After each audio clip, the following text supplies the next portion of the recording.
Hello? Is anybody still there?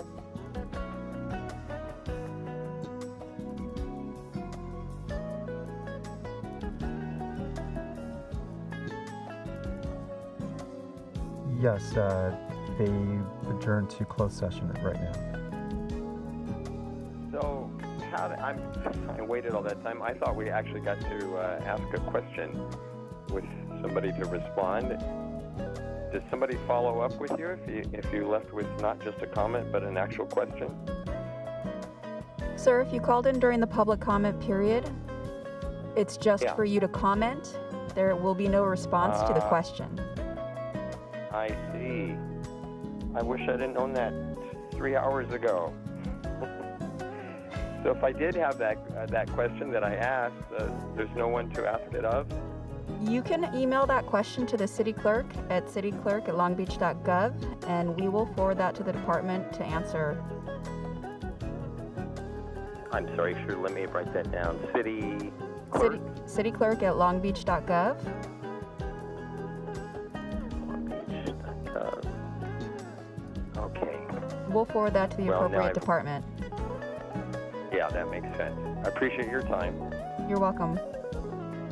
Bye-bye.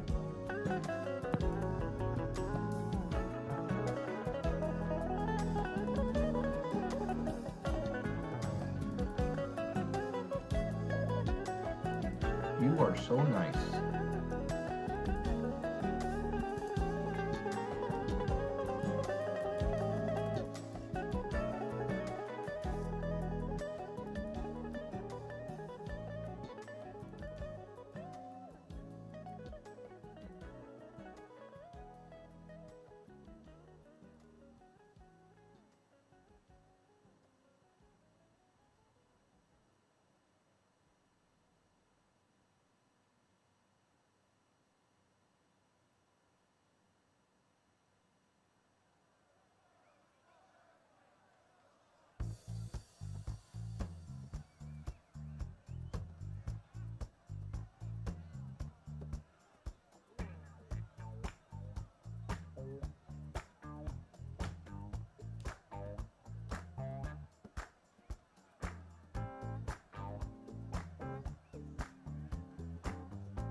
Hey everyone, we will start the meeting in just a minute. We're just letting everybody log on from the City Council from closed session.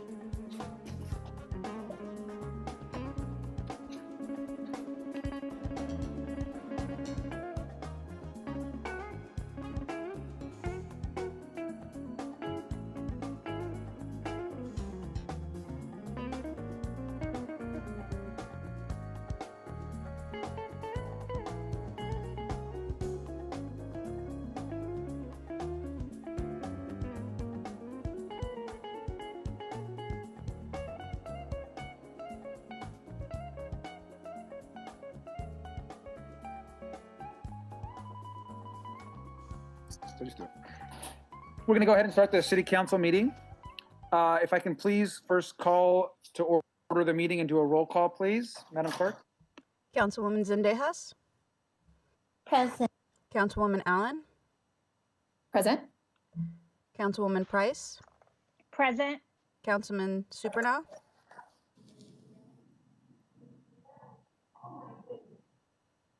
Councilwoman Mungo, Here. Councilwoman Sorrow, Here. Councilmember Uranga, Presente. Councilman Austin, Here. Vice Mayor Richardson, Present. Mayor Garcia. And super. Great. Sounds like everyone is here. If I can please have Councilwoman Sorrow lead us in a moment of silence and just kick off the pledge. Thank you.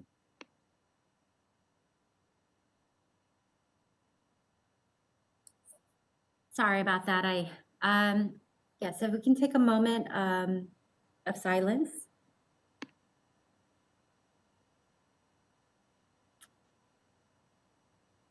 Thank you. And if you could, I guess, stand for and face the flag if you have one for the Pledge of Allegiance. I pledge allegiance to the flag. I pledge allegiance to the flag. Sorry. Pledge allegiance to the flag Of the United States of America. of the United States of America and one nation. To the republic for which it indivisible, stands. with And one nation, under God. under God, indivisible, with liberty and justice for all. Sorry, I had a brain freeze. I do know the flag. It's all right. No problem. No problem. Yes, we want to make sure that as we begin, before we start, I also have our city attorney. Please read into the record, please, the closed session. Thank you, Mayor. This is City Attorney. In the matter of Bernie Robinson versus the City of Long Beach, the City Council authorized the settlement in the amount of $346,000 of this matter by a vote of 9-0. Thank you. Thank you very much. Let's have a motion for consent, please. If I can get a second on the consent calendar. Councilmember Uranga, can I get a second for consent, please?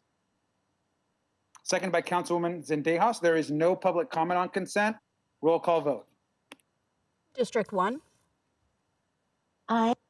District 2, Aye. District 3, Aye. District 4, Aye. District 5, Aye. District 6,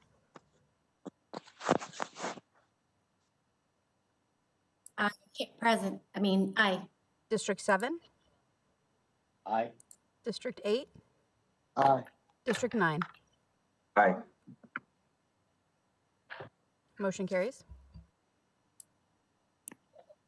Okay, thank you. That concludes the consent calendar. We have two hearings. Let's do hearing item number 11. Report from Development Services, recommendation to receive supporting documentation into the record, conclude the public hearing, adopt resolution approving and certifying the environmental impact addendum, declare ordinance approving a zone change on 9 lots located at 201 to 245 West Pacific Coast Highway and 1827 Pacific Avenue, and ordinance approving zoning code amendment to the Midtown Specific Plan, read for the first time and laid over to the next regular meeting of the City Council for final reading. District 6. I'd like to. Thanks. I'll let the hearing go ahead and start. Staff. I'd like to introduce Christopher Kuntz, the Deputy Development Services, the Director for this item. Good evening, Mr. Mayor, Vice Mayor, and members of the council. This evening, we're talking about an important housing project in the 6th Council District, and it's also important because this is our first project brought forward pursuant to the land use element that was approved by the council back in 2019. So with that introduction, I'm going to hand it over to Patricia Diefendorfer, who is our Planning Bureau Manager, and she will guide you through the presentation and take any questions. Good evening, Mayor and council members. Patricia Diefendorfer here. So this project, as Christopher noted, is a project located at 201 Pacific Coast Highway. The proposal is for a zone change and a zoning code amendment. This project was heard before the Planning Commission on November 5th of last year. At that time, the Planning Commission approved a site plan review for a new 5-story buildings with 138 units, mixed-use project, and a lot merger of 9 lots into 2 separate lots. So at that time, they took those actions to approve the site plan review and the lot merger, and they also took an action to recommend that the City Council approve a zone change, which I'm going to tell you more about, and also to approve zoning code amendments to expand the boundary of the Midtown specific plan. And that would be an expansion to 1 block west of the current boundary of Pacific Avenue. This is the site here in question at the corner of Pacific Coast Highway and Pacific, and you can see the colored area on the map is the proposed extension, zone change area and boundary extension area. This map here shows you the existing zoning. You can see from the map on the right that the zoning is a combination. The site currently consists of zoning that is a combination of CHW, CCA, and R2N. The first 2 zones are commercial zones that do not allow any residential uses, and the last of the zones, the R2N, is a low-density residential zone. Important to note here, as Christopher mentioned, this is one of the first projects, or the first project coming in, taking advantage of the newly adopted land use element. The proposed zone change would go from, the general plan land use element identifies this area as what's called TOD low, or transit oriented district low. This place type encourages mixed use, projects that mix commercial and industrial uses. It encourages a development pattern that's designed to foster a pedestrian-friendly environment and encourage transit use. And it also encourages transitions so that larger scale developments transition and step down to smaller scale developments that may be existing. The current zone, being that it does not allow mixed use, and each of those zones allow only single use, are inconsistent with the TOD low place type. And as a result, this is one of the reasons why this zone change is an appropriate zone change for this property. The general plan land use element map additionally permits 7 stories at this location, as you can see on the map shown here. The subject location is identified also in the LUE as a major area of change, and it, as seen on the map and as shown on the inset map on this slide, and is described as an area where transit-oriented development is anticipated, given its location on a major bus corridor and its proximity to the A-Line station at PCH and Long Beach Boulevard. This slide here shows photos of the existing condition at the subject location. The photos are looking north at the north side of PCH and west of Pacific Avenue. The subject location is an underused site, largely vacant or occupied by surface parking. It also contains a long-standing vacant building. The site has been a nuisance attractor and contributes to blighted conditions in the area, as shown particularly on the bottom photo there, with the fenced-off vacant lot. This slide shows the location of the proposed zone change. So the zone change would be to the Midtown Specific Plan Transit Node Low, that is the zone, and it is a mixed-use zone that is consistent with the TOD Low General Plan place type and would be extended west to the subject site. To apply this zone, the Midtown Specific Plan would be extended to the subject site, as you can see here on the map, consistent with the general plan. The table shows the consistency of the proposed Specific Plan Transit Node Low Zone with the TOD LUE place type. So you can see the general plan identifies this area for mixed use at 7 stories. The zone is a mixed use zone that allows 5 stories. And the project as proposed is a 5-story project.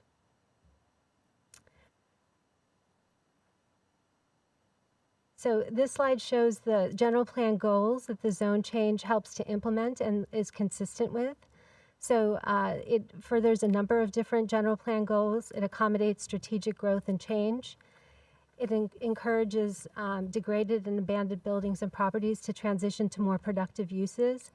And it diversifies and the housing opportunities and provides new opportunities for housing that is located on corridors and near transit. Likewise, the zone that is proposed better aligns the zoning of the parcels with the goals of the TOD low place type. It facilitates the construction of mixed-use development consisting of commercial and residential uses. And it facilitates construction of new housing consistent with state laws, including Senate Bill 330, the Housing Crisis Act of 2019. And finally, it facilitates the citywide rezoning efforts to bring the zoning into alignment with the new land use element. The city is currently undertaking a systematic geographic rezoning program citywide to bring consistency between the general plan and the zoning. And this request in the meantime is consistent with that effort to rezone in a manner that does implement the general plan. Just a quick note on state law. This particular bill, Senate Bill 330, was passed in recognition of the current housing prices. The proposed zone change facilitates construction of new housing units consistent with this bill, which gives substantial weight to the general plan and essentially says that when the general plan and the zoning differ, the city is required to apply the objective zoning standards that are consistent with the general plan. Just very quickly wanted to kind of run through some of the benefits of this project and what this project does. It increases housing, it increases opportunities for access to shopping and services. It will replace, as proposed, the current grocery store, which is located on the site. It creates an active pedestrian environment with ground floor commercial uses and an activated paseo. It promotes walking, biking, and the use of public transit, and reducing number of vehicle trips, which is something that the general plan aims to do. It replaces underutilized surface parking with new commercial opportunities. It reduces building massing adjacent to low-scale residential uses by stepping down in height, and it improves safety in the area by creating eyes on the street. As I noted previously, the Planning Commission did approve a site plan review for this project that's contingent on this zone change and this zoning code amendment. Just wanted to show a rendering here of the project. This is the front facade or elevation of the project that would be facing Pacific Coast Highway.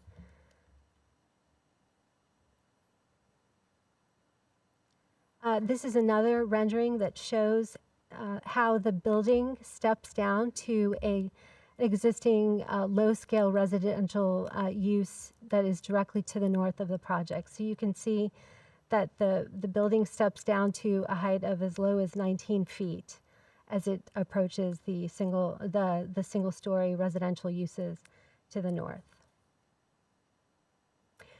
This slide just summarizes some of the public comments. There was a significant amount of public comments at the time of commission, and some of those issues related to height and compatibility of the project to the neighboring development.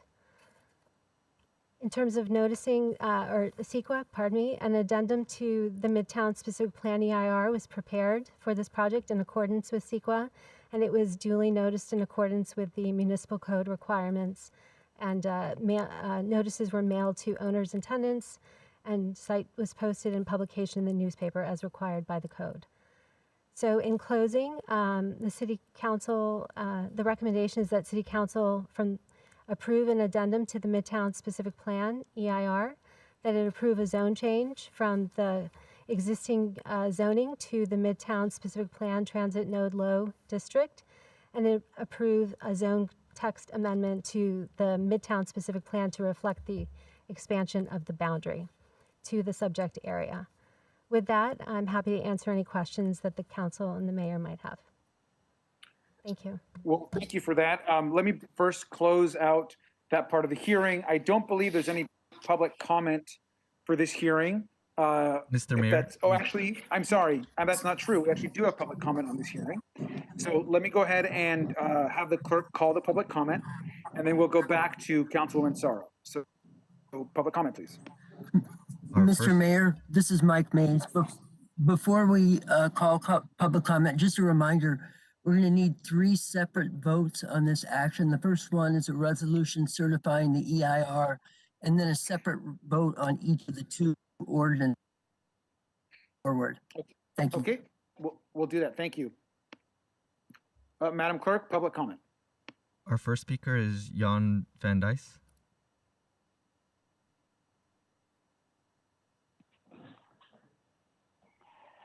Thank you, Mayor, City Council. I am the project manager for the project, and we have been working on this for 3 years now, and we're proud of the project presented to you. Architecturally, we think it's a significant move in that area, and we think it's going to make a big difference in helping the continued progress of that corridor, especially that Pacific PCH corridor. So those are the only comments I have, other than we thank you for bringing this to council and we appreciate your support. Thank you. Thank you. Our next speaker is Rebecca Davis.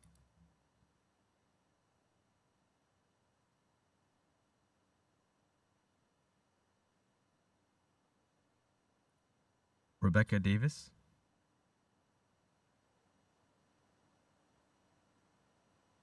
All right, our next speaker is Todd Lemus.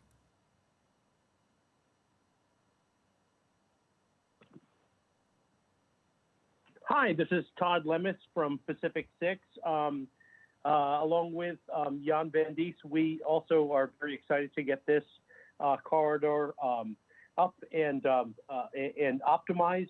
You probably know our company, Pacific 6. We're doing the Breakers Hotel and the Ocean Center building.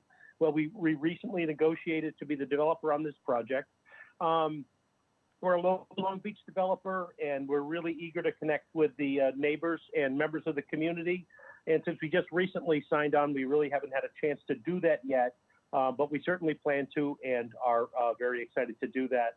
And as with all of our projects, we are certainly committed to build a great project, and we believe that the project will be a real asset to the community. Thanks very much. Thank you. Our next speaker is Rebecca Davis.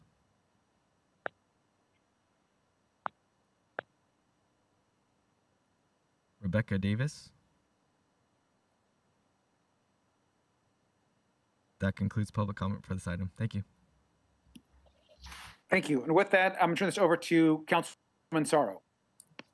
Thank you, Mayor. And I want to thank, all of the residents and many people who care about the current market that's right there. It's called Ipasano Market, and I appreciate Mr. Lemus calling in as well to introduce himself as the new property owner.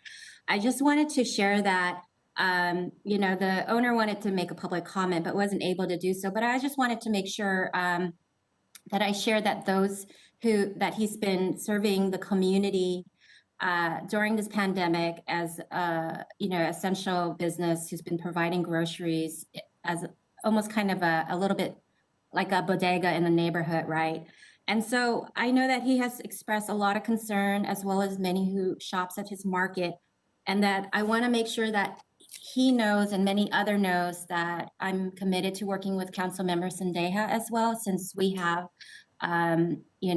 residents that are just that are neighboring residents of this market, and that we're committed to working together to ensure that we work with Mr. Pacific 6 and anybody as well as residents to proceed in a way where we can continue to communicate about this development and this project as we proceed forward, and just want to make sure that that it is we have new owners, that's how I would like to proceed, and appreciate all the comments and concern people have shared. And looking forward to continuing the discussion and conversation with everybody. Thank you so much. And that I motion to, I don't know if we have to have a motion for a hearing, but I do want to express that I do want to support this project in that it's bringing housing and affordable housing into our neighborhood. Meanwhile, wanting to address many of the other public comment concern that was provided in the slideshow. Thank you so much. Thank you. That's a motion for the hearing to approve. Can I get a second on the motion, please? Second by Councilwoman Allen. Any comments, Councilwoman Allen?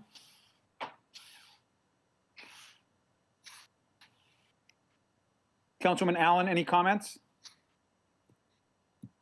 Sorry, I do not have any comments. Okay, Councilwoman Zendejas.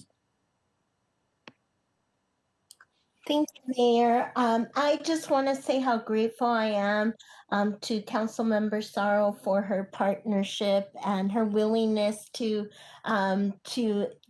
involve me and my residents in this project. I am super excited about this project going up. I think it's going to be fantastic for District 6, but not only for District 6, but for District 1 as well, as we are the neighboring district, and we share a lot of the things across PCH. So, and I also want to thank all of the residents that have gotten involved in this project and that have been concerned. I know that it has been a great concern to see the displacement of a wonderful grocery store that has been providing affordable food for our residents, both in the 6th district and in the 1st district. And I want to thank Mr. Cal for all that he has done, up until now, providing our residents with not only great food, but also being a staple in the community and serving our 1st district residents as well. I'm very excited that Pacific 6 has come on. I know that they have great partnerships with the community, and I know it hasn't been like that in the past couple of months, and that the community has felt that they were left out from participating in this exciting project. So I just want to say how encouraged I am by Pacific 6 coming into this project. I think that they're going to be fantastic, and that our community is going to absolutely benefit from having them. I think that it's really hard for my residents and the residents of the 6th district to see El Paisano market be displaced. But I know that, working with Councilmember Sorrow and working with Pacific 6, I'm hoping that we can provide some good guidance and maybe hopefully come up with another. I know that there's going to be an additional grocery store there, so I hope that it is tailored to our neighborhood. And I did have a question. When we send out notifications of projects, are those notifications also sent out in Spanish for the neighboring communities to understand what's going on? So, council member, our notices typically include the bulk of the text is in English, and then there is portions of the notice is in other languages. And then on a case-by-case basis, we obviously have projects and locations where there's a lot more need for Spanish language. So when we have a meeting on those particular projects, we staff accordingly and have staff able to conduct that meeting in Spanish. When we do specialized outreach, we provide additional notification in Spanish, but the legal notice is provided in English with text at the end of the notice that's in Spanish, and provides the option for the individual to request a translation. This is an area where the department prior to COVID was doing a lot of examination and looking to update our noticing into better multilingual our notices. That's still a project that's on the shelf that as COVID abates and we get back to staffing, we can return to. So to answer your question, the notice is primarily done in English, but we do supplemental in situations where Spanish is helpful. Okay, and obviously, it would, in this area would be Spanish and Khmer. So I thank you for that and for looking into that, and I thank you for hopefully getting back to it. I think it's going to be important with other projects that may come along, and I know that there's a lot of development going on, so that's going to be very important moving forward. So I just want to say thank you to all my residents that have been submitting e-comments and letting their opinions be heard, and also those that have continuously called my office and who have partnered also with District 6. And I think this is going to be a really good project for the city, but especially for District 6 and District 1. And I look forward to supporting this item. Thank you. Thank you, Councilwoman. I think that concludes, let me check here, the council comment. We have a motion and a second. Let's do a roll call vote, please. District 1? Aye. District 2? Aye. District 3? Aye. District 4? Aye. District 5? Aye. District 6?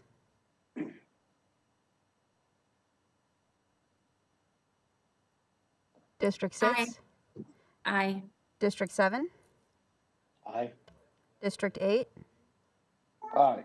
District 9? Aye. Motion carries. Great, thank you very much. We have hearing item 12, please. We have 2 more votes for that item, Mayor. You're absolutely right. Let's take that second vote and then call the third one after. District 1? Aye. Aye. District 2? Aye. District 3? Aye. District 4? Aye. District 5? Aye. District 6? Aye. District 7? Aye. District 8? Aye. District 9? Aye. And for the last ordinance, District 1?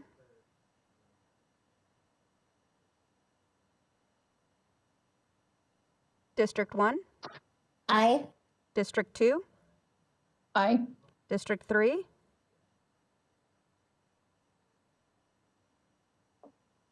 District 3? Aye. District 4? Aye. District 5? Aye. District 6? Aye. District 7? Aye. District 8? Aye. District 9? Aye. Motion carries. Thank you, and now we'll move on to hearing 12. Report from Development Services, recommendation to receive supporting documentation into the record, conclude the public hearing, find the project exempt from CEQA, and declare the ordinance repealing ordinance related to a special setback on the 5800 block of Linden Avenue, read the first time and laid over to the next regular meeting of City Council for final reading. District 9.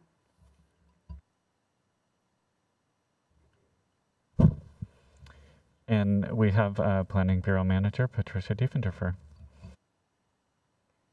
Good evening again, Mayor and council members. So the item before you here is the repeal of an ordinance that institutes a 15-foot special setback on this block of Linden Avenue, 5800 Linden Avenue. This is the location of on the map here. The block is between South Street and 59th Street, roughly. The zoning in the vicinity is multifamily and neighborhood commercial. The development in the area is single family and multifamily uses, and there's a vacant lot to the east. The special setback, this ordinance dates back to 1954. It was created, it was one of the tools the city used, these setbacks, to create the opportunity to widen streets, and it was intended to potentially widen the street by 15 feet on each side of Linden Avenue. It precedes some of the contemporary tools that we have to regulate building setbacks and to require public right-of-way dedications. So there are more effective mechanisms that exist today to implement street dedications and improvements. Some of those include the mobility element, street designations, the current zoning code, which has setback requirements that are tied to the zoning, and the Subdivision Map Act are some examples of those tools that we now have in our toolkit. So the removal of this special setback would further and implement the new zoning that this city council approved back in November for North Long Beach. The new zones do already have a way to regulate setbacks and do have a 10-foot public realm requirement that would be applicable in this area. This particular, the geographic extent of this ordinance is very limited. And so it has, limited utility to accomplish what it's trying to accomplish. And this ordinance also potentially conflicts with a development project that is in the works. So with that, the recommendation is to find that the proposed action be exempt, that the proposed action is exempt from the California Environmental Quality Act, and to repeal the special setback on the 5800 block of Linden Avenue. Happy to answer any questions that you might have in relation to this item.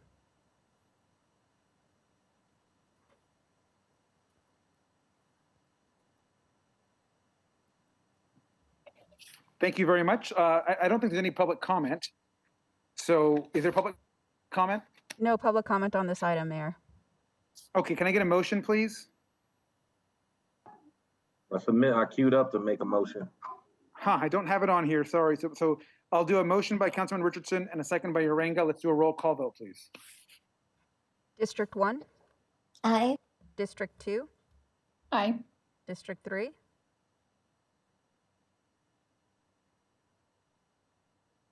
District 3? Aye. District 4? Aye. District 5? Aye. District 6?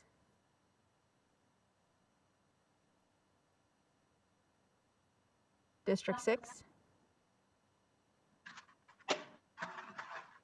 District 7? Aye. District 8? Aye. District 9?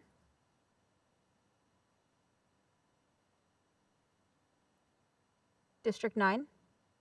Aye. Motion carries. Thank you very much. That concludes this item. So we're moving on from the two hearings. Let's do, I think we have a short open public comment period. So why don't we go ahead and do that, Madam Clerk? There's no one on the line for public comment. Okay, then we will move on to the regular agenda. We do have a lot of items on the agenda, so I want to go ahead and go through those. Let's begin with item 13. Communication from Mayor Garcia. Recommendation to receive and file a new list of City Council standing committees, authorities, and memberships. Thank you very much. I want to go ahead and go through some of these committees really quick. And I just first want to just thank just the whole council. I know that just recently, of course, they approved kind of some consolidation that happened around committees. And I want to thank them for that. And I want to talk about our standing committees that we have put out forward here on the agenda. Let me just first say that we have condensed our standing committees now down to 9. That way, every single member is chairing a committee. Every single member is the vice chair of a committee. And then every single member is a member. So everyone has 3 committees. And then, of course, we still maintain all of the special committees and authorities that people are a part of. And of course, those range from the ACTA authority to the I-710 Oversight Committee to the Parking Authority. And then, of course, we have some of the memberships like Gateway Cities and the Selection Committee and California City. So all of those are part of it. But today's item is to approve all of it, but especially the focus on the new committees.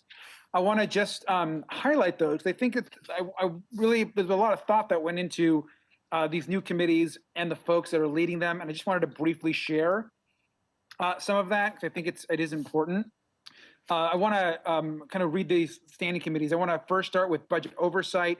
This is the one committee where we did not, every committee, by the way, has new chair people. So we changed the whole system to just mix it up. The only one that does not have a change is budget oversight, and that's because, of course, Councilman Austin was just appointed to that just last year, and so that's the one that retains the same chair. And that committee, of course, that is chaired by the councilman, and will continue to do similar work as has happened in the past. Then the next committee is our new Port, Transportation, and Infrastructure Committee. And that, of course, is being chaired by Councilwoman Price, and that will include Councilwoman Zendejas and Councilwoman Mungo. And this committee, which I'm actually very excited about, is a combination of all the work that's happening at our ports, which, of course, is our biggest industry in the city. It's all of our transportation work, which is everything from transit to goods movement to all of the kind of interconnectivity that we have across the city to the region and the country. And then, of course, infrastructure. And for us, we're going to have an enormous infrastructure bill coming down the pipeline this year out of the White House. And so the building of that bill and how we can get as much possible back into the city is going to be really, really critical work, I believe, for this committee. And also what we talked about at State of the City, which is I'm really hoping this committee immediately takes up Measure A and not just looks at how have we done with infrastructure across the city, but how are we going to spend these additional Measure A dollars that are now in perpetuity for the city? So I think there's a lot of opportunities there, and I'm really grateful to Councilwoman Price, who I think is kind of our leading voice and one of our leading voices around infrastructure for chairing this committee. Then we have Economic Development and Finance, which is going to be chaired by Councilwoman Mungo and include Vice Mayor Richardson and Councilwoman Allen. This becomes also kind of job number one coming out of the COVID pandemic around economic relief and economic recovery. It's been, of course, Councilwoman Mungo's kind of main issue as a member of this body is economic recovery. And so I'm very excited about her chairing this as well. And I think a lot of our economic recovery efforts are going to come out of this committee, which is also very exciting. So I want to thank her for taking on that challenge. And then we have our Public Safety Committee, which will be chaired by Councilwoman Sorrow. Again, I think that this is a moment where we're all talking about safety, and we're talking about reform, and we're talking about how we create a just public safety system, a more just public safety system. And I think that Councilwoman Sorrow also brings the experience of having formerly chaired the CPCC. We know that this committee will be looking at CPCC possible ballot reforms and changes for the next election cycle.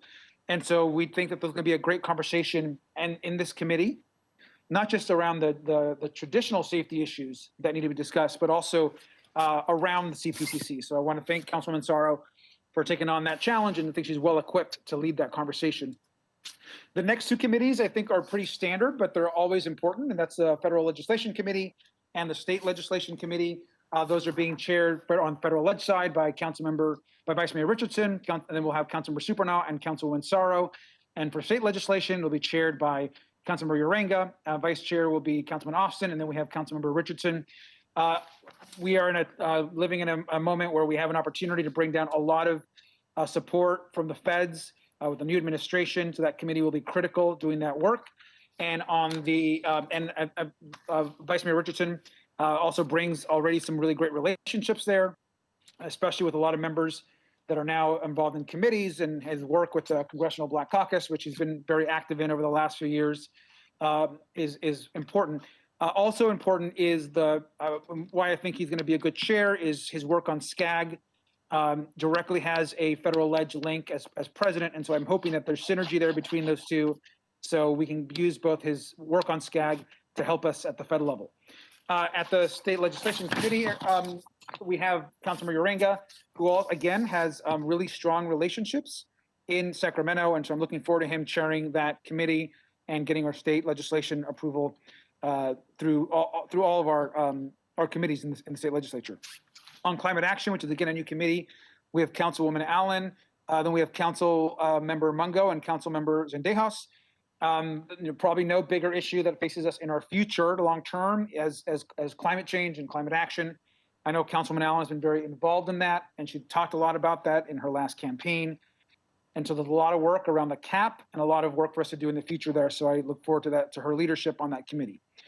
We have the new Public Health and Housing Committee, which is a new committee and combined with the former Housing Committee. There's certainly probably no one better to chair that than Councilwoman Zendejas, who has been a strong advocate around housing and has really made that a kind of cornerstone of her work. I also want to congratulate and thank Councilwoman Sorrow and Councilmember Supernoff for serving on that committee. And we also add the public health component, which we haven't had before on the council. And of course, having COVID as the key issue right now, and all of our public health work, I think Councilwoman Zendejas will do a great job of leading the work on that committee. And finally, we have another great new committee, which is a combination of a different few others, and that's our new Government and Elections Oversight Committee, which will be chaired by Councilmember Supernaw. And will include Councilwoman Allen and Councilmember Austin. Quite frankly, this is a very exciting new committee.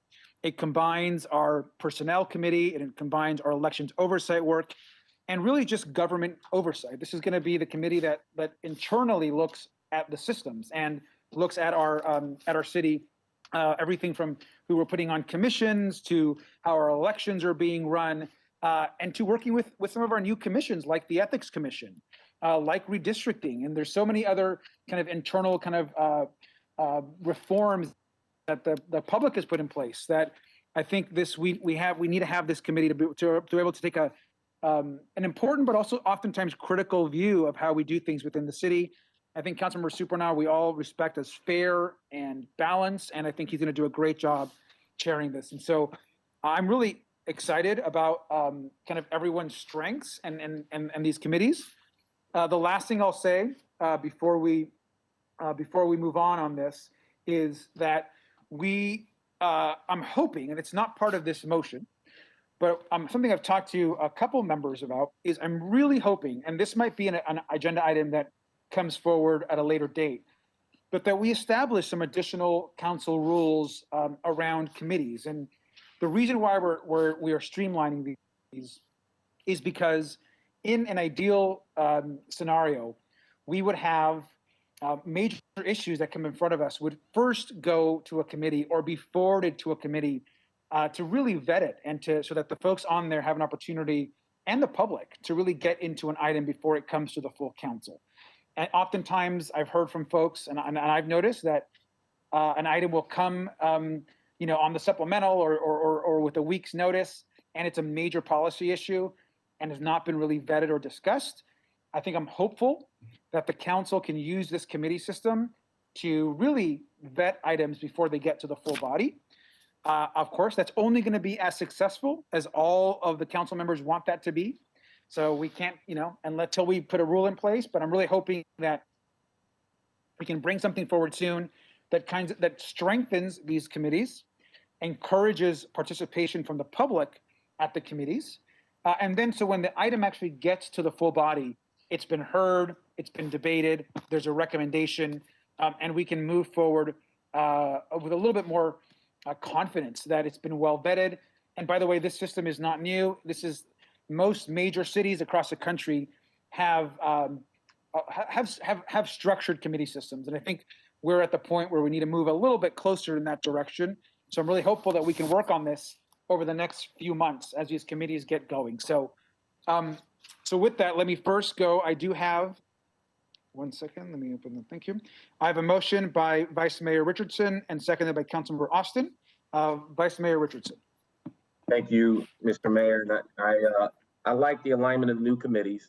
I think it plays to a lot of the strengths of the members of the body. We have a difficult road ahead in terms of recovery, and a lot of the committee work aligns with different aspects of the recovery. We know Fed Ledge is going to be incredibly important in terms of federal relief. We know that economic recovery, the strategy for that is rolling out now. The committee adopted that, council adopted that. That's important. State Ledge is going to play a key role, infrastructure. And I think each of the members really brings a really strong, really brings a lot of dedication and focus. And I'd love to actually see these committees remain in place for some time so committee members can really deepen their relationships and their expertise in the subject matter and really have a command of these details. So I'm happy with this. I really like these 9 committees, the approach where everyone's it's easy to understand. Everyone gets one committee, one vice chairmanship, and one chairmanship. And I think that that makes a lot of sense. So I'm happy to make this motion and support the recommendation in front of us. Thank you. Thank you, Councilman Austin. Thank you, Mr. Mayor. I second the motion and I congratulate all of my colleagues for their committee appointments. Thank you for being thoughtful and making the appointments. I look forward to serving as chair of the budget oversight and on the other committees that I've been asked to participate on. Thanks. Thank you, Councilman. Councilwoman Mungo. Thank you. I echo the comments that you made, Mayor, about utilizing committees to really vet and through the details of these types of agenda items. I hope that we can get to that point. I know that a lot of great work happens in these committees, and I would love to see some staff support in the way where Councilwoman Price has been an example when I served with her on public safety and how her staff have done a real reporting out of what happened at committee. But I think that all committees could have that kind of support and staffing. And I know that each of us have had different roles and different responsibilities and different methods, but I think unifying how that happens is also important. Thank you. And I don't believe there's any public comment, right, Madam Clerk? No, there's no public comment for this item. Thank you. Then roll call vote, please. District 1? Aye. District 2? Aye. District 3? Aye. District 4? Aye. District 5? Aye. District 6? Aye. District 7? Aye. District 8? Aye. District 9? Aye. Motion carries. Thank you very much. We're going to continue on with the agenda. So let's go ahead and do item 20, please. Item 20, report from Economic Development and Public Works. Recommendation to authorize city manager to execute all documents necessary for the Second Amendment to Project Labor Agreement and execute a new citywide project labor agreement for all covered projects over $750,000 and all street-related right-of-way projects over $1 million citywide. Thank you. Let's go ahead and take it to the staff. Thank you, Mr. Mayor, members of the council. We're excited to be here tonight. We've put a lot of good negotiation into a project labor agreement, and we're happy to bring this back after getting some good direction from the council in October and really working through a number of things to make our PLA even stronger. So I will turn that over to John Keisler and Nick Schultz for the presentation. Thank you, Tom, and honorable mayor and members of the city council. I'm happy to present to you the details behind the new project labor agreement. So just as a quick background, back in 2015, the council authorized the original PLA. That agreement funded projects over $500,000. It ran for 5 years, and it required certain things like the jobs coordinator for only projects over a certain amount. That was extended by the city council last year so that we could negotiate a new agreement. As you also remember, on October 13th, we actually conducted a study session to get feedback from the city council and hear about the city council priorities. As you recall, the independent jobs coordinator, new definitions for our workers and who would be eligible for the program, and new requirements for holding our contractors accountable for the program goals. Another important aspect that the council highlighted was how can we use our project labor agreement to create good jobs for disadvantaged communities and include goals from our framework for racial reconciliation. I'm happy to report tonight that this new agreement really does hit on all those priorities that the council brought forward at the study session, and really grateful for our partners at the trades, members of the community that have really provided a lot of input. And this really does establish a 10-year agreement that prioritizes our residents, those that have the most challenges, and adds the independent jobs coordinator for all projects to support them in finding and keeping jobs. This new agreement also substantially adds more eligible projects. In fact, in the last PLA, we covered about $50 million worth of projects. This one will cover almost $250 million, over $260 million worth of projects that are projected by our Public Works Department over the next 5 years. This also expands the definition of disadvantaged workers, adds the accountability that the council had prioritized. And to do this, we also increased the thresholds for projects so that we can cover the costs of these additional support programs, address some of the bidding issues we had encountered in the last PLA, and provide stability, longer and bigger projects for our workers so that they have more continuity in their jobs. So just as a quick summary of the specific terms and conditions that the trades and that our team, Nick Schultz, hammered out, this is actually doubles the term from 5 years to 10 years, effective on the execution by both parties, and covers all projects over $750,000. For street-related or right-of-way projects, over $1 million.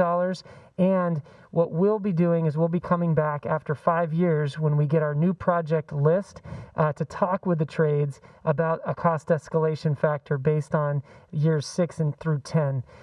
This also, the trades have agreed to place referrals from the city in their apprenticeship program. They've also agreed to prioritize local workers on local jobs, no matter where they were on the priority hiring list. And it requires the independent jobs coordinator to support all projects, no matter their size. Union membership is not required for our residents and workers to participate in the PLA, and disadvantaged workers now have a range of different categories, including veteran, chronic employment, homeless, single parent, criminal record, all of the same categories that the Metro PLA requires up in Los Angeles. Also, we are expanding our reporting to record disadvantaged work hours by city and tier so that we can better identify if local workers are benefiting from the program. And we're implementing a program on our side to hold our contractors accountable for these hiring goals that the council has set. In terms of cost, this really will cover 40 to 50 projects over this next 5-year period. I have to call out Eric Lopez, our Public Works Director, who has been really working closely with us and really being an advocate for how we can expand the number of projects and total budget. Those 50 to 50 projects over the next 5 years are projected to be $266 million. That's a 5 times increase from our last PLA. And we anticipate for the new programs that we talked about around independent jobs coordination and reporting that it will be about 1% to 2% of the total project cost, depending on the size of the project. That is a total of roughly $2.6 million to $5.3 million over the 5-year period for the total package. There's only one thing that I have to add to this presentation, which is the recommendation should be approved as written, except for the following amendment. And I have this up on the screen. It's in the second recommendation that The language should read, beginning after 5 years from the effective date of this agreement, the parties shall meet and discuss potential changes to these thresholds with any agreement reached to be put in writing and signed by the City and Building Trades Council. So with that, I will end my report, and I'm happy with Nick Schultz, who really was at the forefront of negotiating this agreement, to answer any questions you might have. Thank you so much. Thank you. Mr. Modica, did you have any additional comments? Just that I'm really happy with the work that was done. I think we've seen a lot of great projects getting done through our project labor agreement over the past 5 years. We've employed a lot of people. We've reported on all of that progress in the last time that we did this, and we're going to keep tracking it and looking about prioritizing jobs going forward. This also is part of our reconciliation work. As the council passed the reconciliation plan, was to really look at how do we do additional jobs, especially in areas that haven't had access to jobs, and that's what the jobs coordinator is going to do. So with that, we're turn it back to the council for questions. Well, thank you. I'm going to make a few comments and then turn it over to Councilmember Uranga, who has made the motion. Let me just begin broadly by saying that I'm really proud that Long Beach has really led the way in the creation of its original citywide project labor agreement. It was done obviously with there's a lot of pain that went into it getting there, and I remember first being on the council when we were having these discussions and the resistance that we ran into as council members, and certainly even some resistance when all of us came onto this body together. A lot of folks that were still learning about what these project labor agreements were really all about from the community, but we got it done and we signed really one of the most substantial citywide agreements in the state. The agreement was a partnership with our construction trades, with all of our building trades that do such amazing work across our city, who build our city every single day. And I want to just thank each and every one of them, especially Ron Miller, who's been our go-to leader on that end, but really all the heads of all the trades and the members.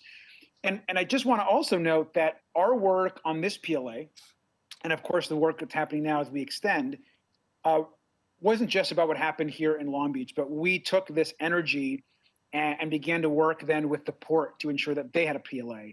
And then pretty soon Long Beach City College moved forward and they put a project labor agreement in place. And then recently the school district moved forward and put their project labor agreement in place. So we made this not just about our public projects, our large infrastructure projects. We created a system where all public projects across the city, cross jurisdiction, would be ensured to have these level of good jobs. And we know that these projects come in and they come in great shape. They're done by skilled labor. There's community benefits. There's apprenticeship programs, and they're done with the quality that we expect and within the budget parameters that we put in place. And so it's been a home run for us.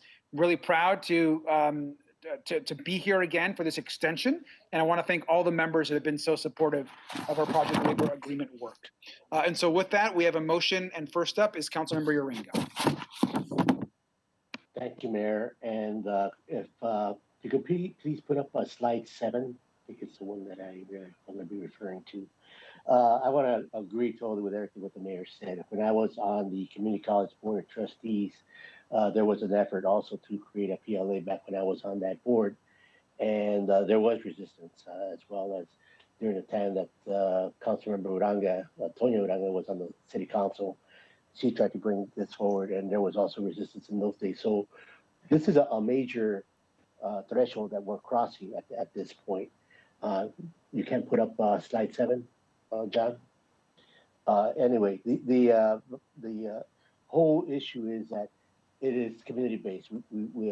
Our staff did a remarkable job on working with our community affiliates, with Ron Miller and the construction and trades, with all the other unions that were also affected with this. Long Beach Forward, the Legal Aid Foundation, El Sanio, the TCR's Libre, Long Beach Community Action Project, and many other community groups and leaders who also put a lot of work into this project. the most important parts of the project, obviously, I guess I'm not going to see the slide there, is that it provides the Metro's definition of a disadvantaged worker, and it also includes in there the city's ability to not only track these disadvantaged workers, but also find out where the cities and what tiers they're in.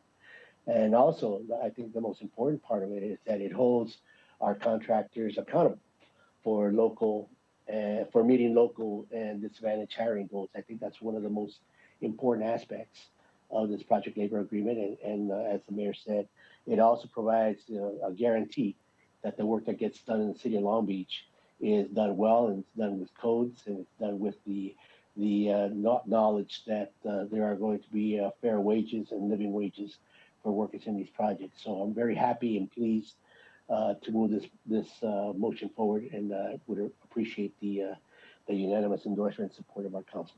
Thank you.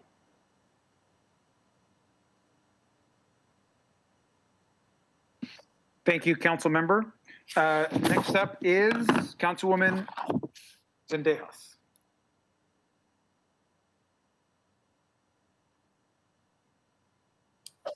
Thank you, Mayor. I just want to give huge congratulations to city staff, to council member Uranga for all the hard work throughout the years that has been done in advocating for our local construction trade jobs. I know it's been really great to be able to see this presentation and see how much work has been put into it. So I'm really excited because this agreement actually brings so many good paying jobs to so many residents in need, especially right now. We're going to need so much of this. So I am looking forward to supporting this item. And again, congratulations on this.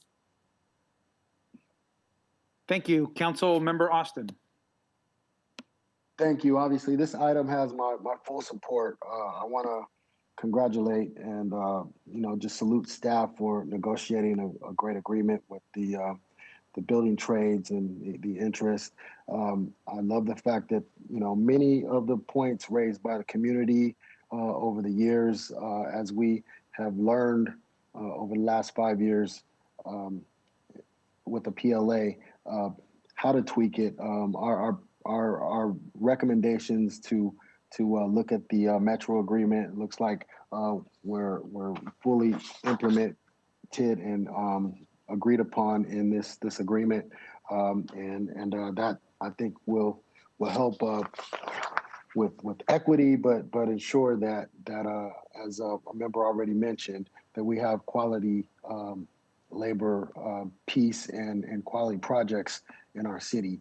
Expands it to many other public works jobs that we currently do now, which I think is good. Local hiring is extremely important, and I just want to mention how far we've come. Over the last 5 years, I can remember, the very first meeting when Patrick O'Donnell was the original author to move the project labor agreement forward. I was a co-author on that. It matriculated. It came back with Lena Gonzalez. So much work and effort has come in over the years, but it did start off very rocky and with a lot of uncertainty and uneasiness. And today, I think it's a 180 degrees. The relationship with the building trades over the last 5 years and the results that the original PLA has produced are commendable and something that we can build upon. And so I'm looking forward to supporting this item and putting people to work over the next several years. Thank you. Thank you. Vice Mayor Richardson is next. Thank you, Mr. Mayor. This is certainly a monumental achievement for Long Beach. The last PLA represented about $50 million in work. This new PLA tonight represents more than $260 million in work. That's significantly That's 5 times the impact on this PLA. It's 5 times the opportunity to make sure the jobs are coming to our local community. And that's largely by expanding it to include street projects. And my colleagues are right. This has been refined. You know, I want to lift up Councilmember Uranga, who's really been a voice and advocate for this since his time at LBCC, standing up for, you know, construction, local training, and jobs. And so I think it's appropriate that you know, that he made this motion tonight. I know he's got a tremendous legacy. Tonya tried to do it. I remember when I was the chief of staff, Steve Neal, Ray Gabelich, and Jerry Shipsky tried to do it. And it's been a long history. And it wasn't really until I think 2014 when all of us joined the city council that the support and the votes were there to really make this happen. I'm glad to see that the 4 high-level community needs have been addressed in here. Shout out to the Long Beach Local Hire Coalition and Long Beach Ministers Alliance. They fought for 8 years to get this right. These recommendations were not new. They advocated for these when we began this conversation. They were advocating for these 4 measures, and it's great to see that it's been negotiated. Thank you to the LAOC Building Trades Council and city staff for making sure that these provisions are there.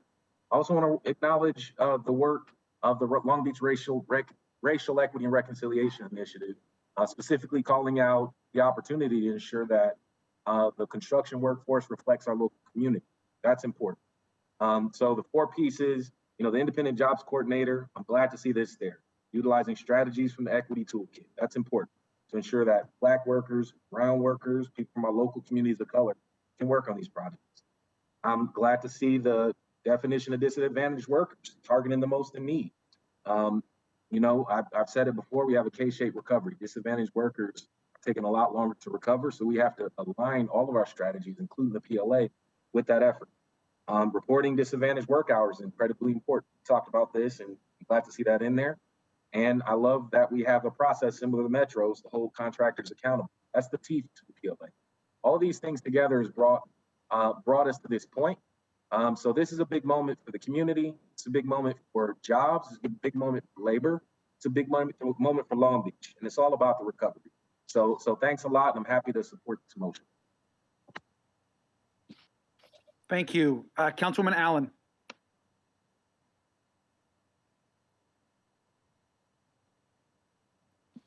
Councilwoman Allen.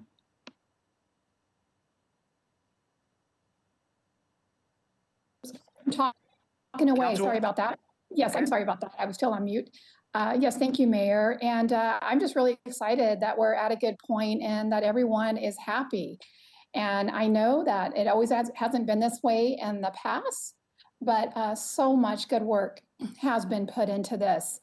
And I have heard from several of our partners, and this is a good package. Local hires goals are being met, and the PLA has mechanisms to ensure good faith efforts by contractors, which is good.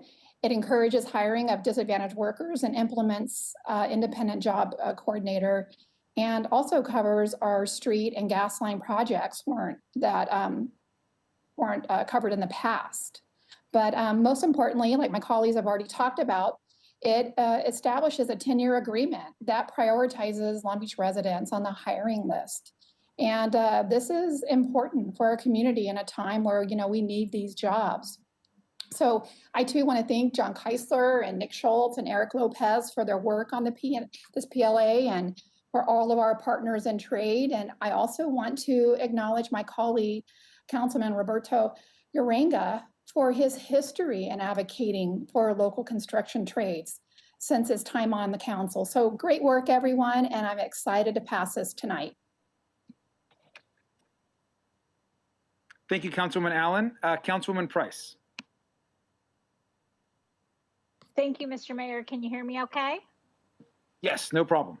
Okay, thank you very much. I do want to acknowledge the great work of staff of getting us to this point. And I know that during the conversation tonight, we've talked a lot about, you know, initial resistance to this. And I'm not sure exactly what specific conduct or words folks are recalling, but I do, just like Councilman Austin, I do remember when this item came forth I believe we were having our meeting offsite at the Houghton Park Community Center when we first discussed this topic.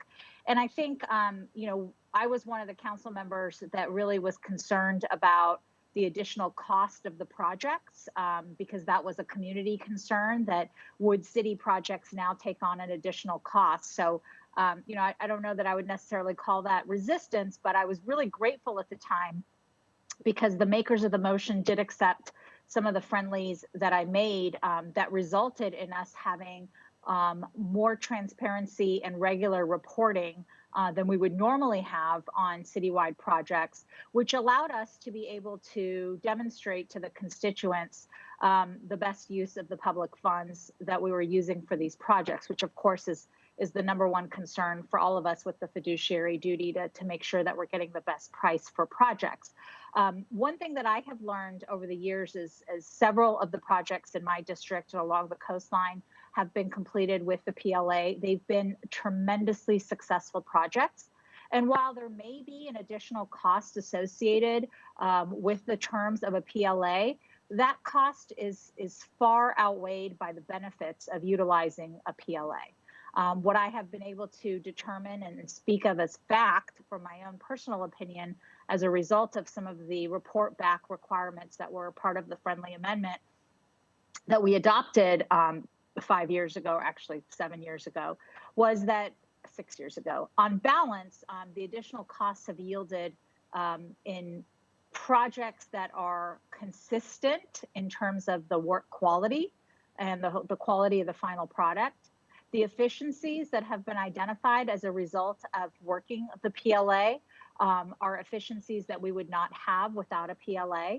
And I think overall having some consistency and also at the same time putting quality Long Beach and regional workers on our city projects has far outweighed any additional costs that would come with the projects. And in my experience, the projects that I've been involved in have all come in under budget. So I feel very confident. I'm grateful that we had a robust dialogue that was critical of some of the concerns, because we were able to demonstrate through the data that the PLA is actually a beneficial opportunity for the city in terms of executing citywide projects. And I'm grateful for John Keisler and Nick Schultz for putting the work that they put into place tonight, but also in the consistent reporting that was adopted as part of this provision in 2015. So I fully support this project, and I look forward to having more citywide projects that can be completed through a PLA. Thank you. Thank you, Councilman Mungo. Thank you. I want to thank so many members of our community who have continued to stand up for the community needs. I remember the dialogue as well. And at the time, I was really modeling my goals after the Metro contract. It was the only contract that I was pretty familiar with. And in meeting with elected officials that had passed a PLA, they really felt it was the gold standard. And here we are today. I'm able to mirror some of those things today. So I want to appreciate Labor for their work over the last 5 years. They've done excellent projects that I don't think would have been possible without the coordinated collaboration between our staff, the unions, and the bid winners. And then I also want to thank our city staff. It has not been an easy path. It is a lot of additional work, and we know that your taking it on and taking it very seriously has led to amazing community impacts for individuals who might not otherwise have a job. And when you talk to someone who has had an opportunity because of the building trades and the confidence they have and how you can hear in their voice that their life has changed, you can tell that these agreements are really more than just jobs. They're really life. They're life for a family. They're breadwinners. They're community members that are able to have a living wage and also feel confident about how they can be a productive member of the community by contributing to their family. And so I just want to thank everyone who's worked with me over the past several years. I had a lot to learn about PLAs, and I think that now as a member of a council that's really leading with partnership, I'm really proud to be here. Thank you. Thank you, Councilwoman. Next up is Councilmember Uringa. Thank you, Mayor. Mayor, I haven't had a chance to speak yet. I don't know if you're kind of going back to seconds. Yeah, I have you next. Sorry about that, Councilmember Uringa. Let me. Actually, Councilmember, why don't I go to Councilman Sorrow, and then I'll go to you, Councilwoman Sorrow. Thank you. Sorry about that. I thought Councilmember Uranga had spoken already. But I just want to make sure that to thank everyone who has been involved to getting it to this version. I know that it's taken a lot of conversations and work. And so I thank John Keisler, Nick Schultz, and Eric Lopez and their staff for getting it working so hard. And also our community organizers and advocates who've also made sure that we got all these different pieces together, particularly so just making sure I know that it's going to help, contribute to increasing equity in my district. And I especially think it's been important that we incorporate the Metro's PLA definition of disadvantaged workers and getting an independent jobs coordinator. I know it's going to be so crucial to ensuring that we get people in my district back to work and improving their livelihoods and their family as well. And I also just want to echo to what Councilwoman Allen shared about, again, referring back to Councilmember Uranga's, making this motion and his leadership in not only having brought his expertise around PLAs and labor and workforce development to the council, but also bringing it from his past work as a LBCC trustee. So I'm very supportive of this item and happy to support it. Thank you.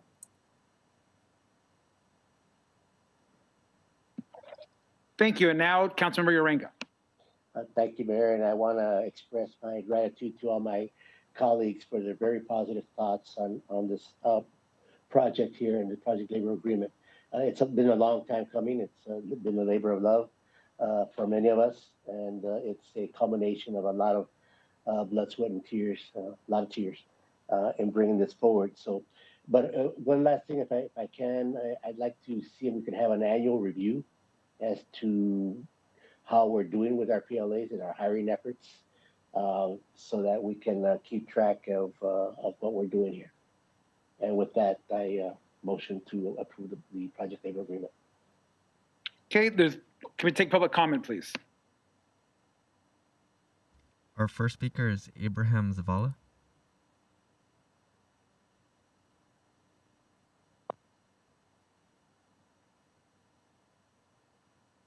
Abraham Zavala. Hello? Yes? Yes, please begin. Okay, hello everybody. This is Norberto Lopez speaking on behalf of Abraham today. He couldn't make it. Representing Libre. Hello, Honorable Mayor and City Council. Thank you so much for taking, and also the city team for taking a step forward and doing what's right, and protecting and, ensuring that workers here locally get jobs. And hopefully with the new steps, we can ensure that local Long Beach residents are the ones taking up these local jobs with good benefits and an entryway to also union jobs that we ensure, and ensure that we continue to grow a middle class, or even offer an opportunity to recreate and regrow a middle class to low-income, marginalized residents who at times are, put to the side, whether it's a criminal record or any other thing that is, not allowing them to get a job. And, we're offering opportunities here. So as a Long Beach resident, I'm really excited to see this go forward. Really happy to see this as a tenant advocate, to be able to offer, opportunity for people who, like I said, get marginalized. And as we, take steps forward towards equity, we're headed in the right direction. So once again, thank you so much. And as a member of the coalition, we support this and are really thankful for everyone who's taking a stab at this. Thank you. Thank you. Our next speaker is Chris Hannon.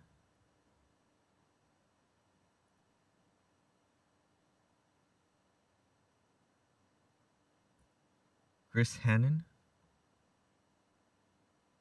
Hello, good evening, Honorable Mayor, Honorable City Council members. This is Chris Hannon. I'm representative for the Los Angeles Orange County's Building and Construction Trades Council. The City of Long Beach's project labor agreement has created opportunities for so many. with the 235,000 work hours that were created, that were worked constructing those projects for the residents of Long Beach, the impact goes much greater. I'd like to echo some of the comments that were made earlier. The impact and the example the city of Long Beach set is just so much bigger than that. The individuals that were taken in through the Long Beach City College's Apprenticeship Readiness Program that was created because of the City of Long Beach's Project Labor Agreement, those individuals are now, over the same period of time, working between 680 to 850,000 work hours for that same 5-year period of time.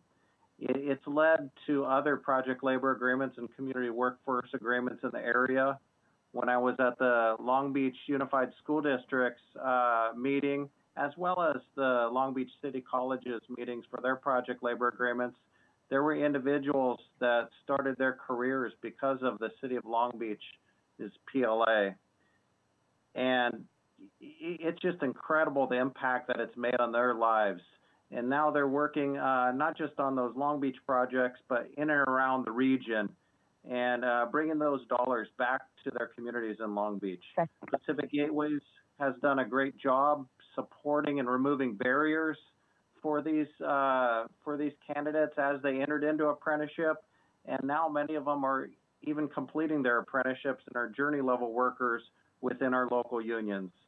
So the new 10-year agreement is just going to create an expansion of those opportunities. And on behalf of the Building Trades Council and our local union affiliates and apprenticeship programs, we support the approval of item number 20 and want to thank all of you for the partnership. Thank you. Bye. Thank you. Our next speaker is Elsa Tung.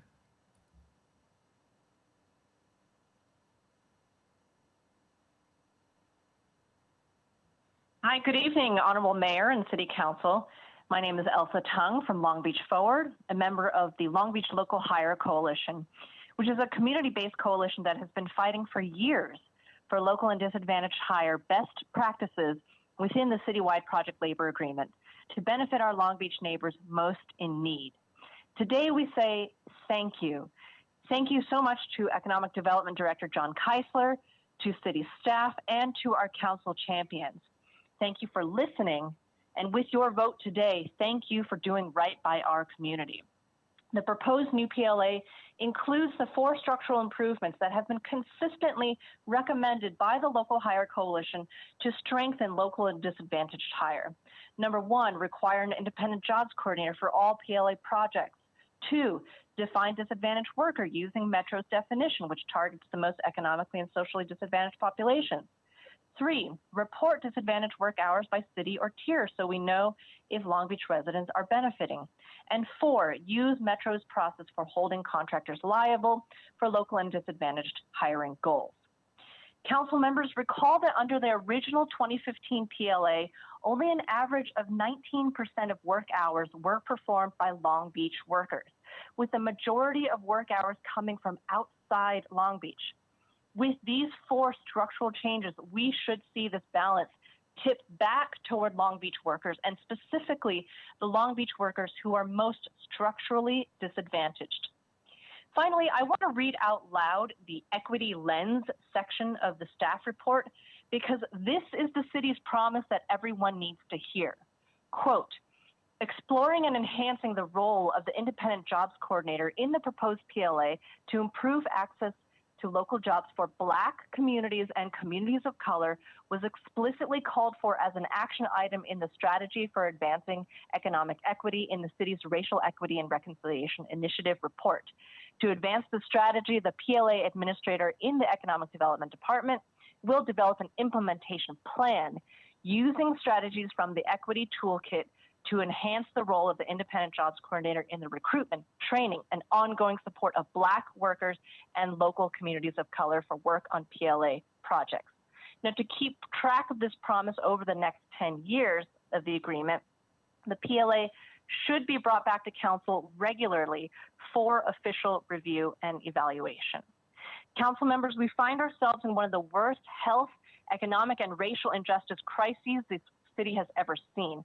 But with your leadership, we will have a brighter future. Thank you so much for your leadership today. Thank you. Thank you. Our next speaker is Jesse Alcala.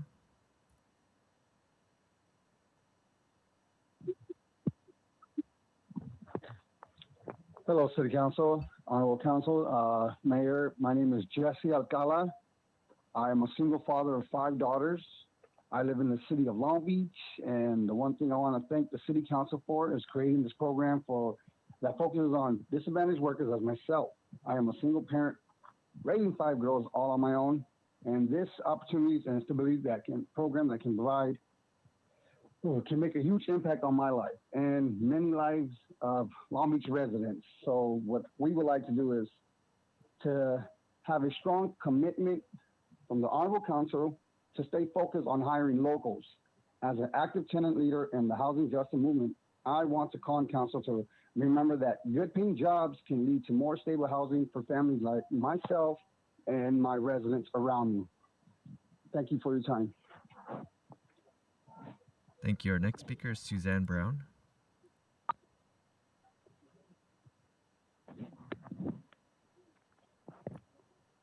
Good evening. My name is Suzanne Brown, and I'm an attorney with the Legal Aid Foundation of Los Angeles in our Long Beach office.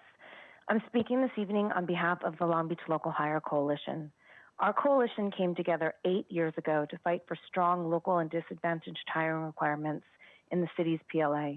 We strongly support PLAs and all the benefits of good paying union jobs, which is why the local and disadvantaged hiring pieces are so important to us. While it has taken some time to get the local and disadvantaged hiring provisions right, the recommendations in the staff report reflect what the community has been fighting for since the coalition was formed 8 years ago. We want to acknowledge this progress. We strongly support the adoption of a new PLA for 10 years with the 4 additional provisions laid out in the staff report, which you've heard recited many times, requiring an independent third-party jobs coordinator for all PLA projects, utilizing Metro's definition of disadvantaged worker, reporting disadvantaged work hours by city or tier, and using Metro's process for holding contractors liable. These additional provisions will bring Long Beach's PLA into alignment with best practices by our partners in the region, such as LA Metro, and they will result in more jobs to Long Beach residents at a time when jobs are desperately needed. With the devastating and unequal impacts of the COVID-19 pandemic, we must seize all opportunities to assist with a more equitable recovery. The PLA is one such opportunity, and it was identified as such in the Reconciliation Initiative. We want to especially thank Councilmember Uranga and Vice Mayor Richardson for their leadership on this item. They have been working alongside us for years now. We also want to thank John Keisler and his team for working with us to create a PLA that includes the community's priorities. Thank you. Thank you. Our next speaker is Tommy Favai.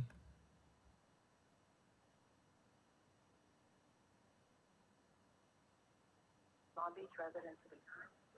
Yes, good evening, Mayor, City Council. Tommy Favai here. I just wanted to mention that, ever since this project labor agreement was in place 5-6 years ago, thanks to the city mayor and the city council for taking on the adoption of the PLA. We know it was, hard negotiations between the building trades, Ron Miller and Ray and the city staff at the time. But we always experience these type of project labor agreements that come across a renewal process. And I don't think there's not one project labor agreement that has not been renewed since the project labor agreements have been in place for many, many years. So, I just want to echo the mayor's comments when he mentioned earlier about, City of Long Beach taking on all, throughout the city departments and the different agencies in the City of Long Beach that have adopted project labor agreements. Thank you to you, Mayor, for, being the advocate that you are, and the City Council, being advocates as well to the other agencies within the city.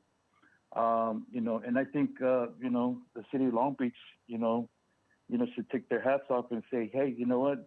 You're basically the only city that has done this, I think, in all California, when it comes to having all the different agencies within the city of Long Beach adopt a project labor agreement. And I think you're the top probably 3 or 4 cities that have adopted a 10-year agreement, within LA County. So, this is, this day is a historical day, especially moving forward with the infrastructure dollars that the city is looking forward to in the near future. We look forward to working closely with the city of Long Beach and making sure that these project labor agreements, keep moving and making sure that we keep all of ourselves accountable. I want to thank the city staff, Nick and John and Public Works Director for negotiating this contract. These contracts are not, they're not easy, but you guys got it done, and here we are tonight, getting this. Hopefully, get this approved. So, thank you very much, and we look forward to working closely with the city. Thank you. That concludes public comment for this item.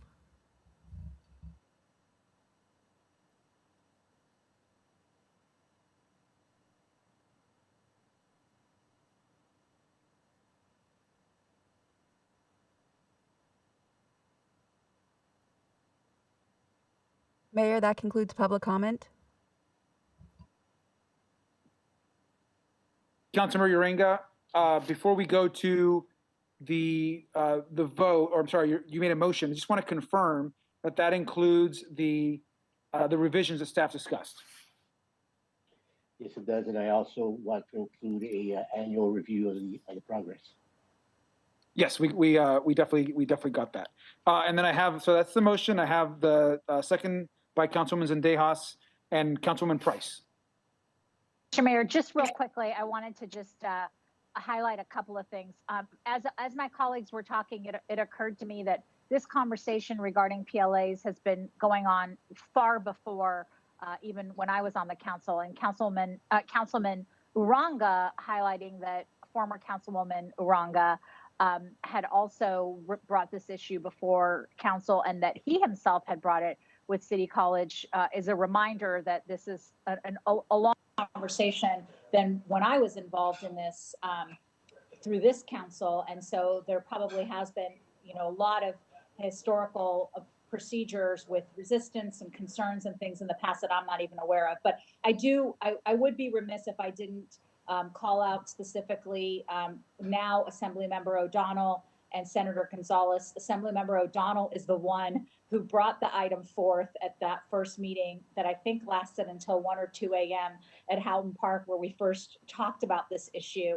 And he was really passionate about the topic and did a lot to educate me, and I know some of my other colleagues, on why he felt passionately about it.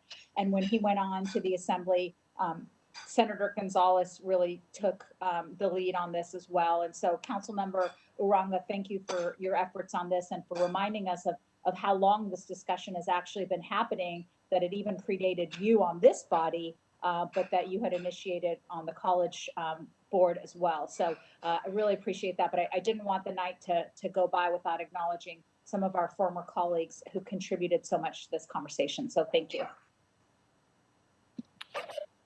Thank you, Councilwoman. There is a motion and a second. Roll call vote, please. District 1? Aye. District 2? Aye. District 3? Aye. District 4? Aye. District 5?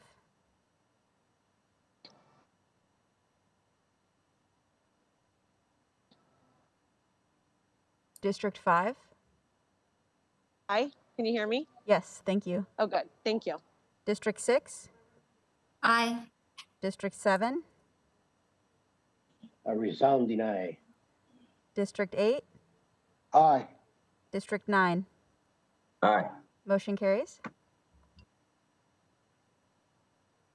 Thank you very much. Moving on, we have I think we got 4 or 5 kind of second readings of ordinances. So why don't we go ahead and get through these rather quickly. Item 22, please. Communication from City Attorney, recommendation to declare ordinance amending the Long Beach Municipal Code related to third-party food delivery service fees and declaring that this ordinance shall take effect immediately, read and adopted as read, citywide. Okay, can I get a motion and a second, please? Okay, I have a motion by Zendejas, second by Councilman Uranga. I don't think there's any public comment. Roll call vote. District 1, Aye. District 2, Aye. District 3, Aye. District 4, Aye. District 5, Aye. District 6, Aye. District 7, Aye. District 8,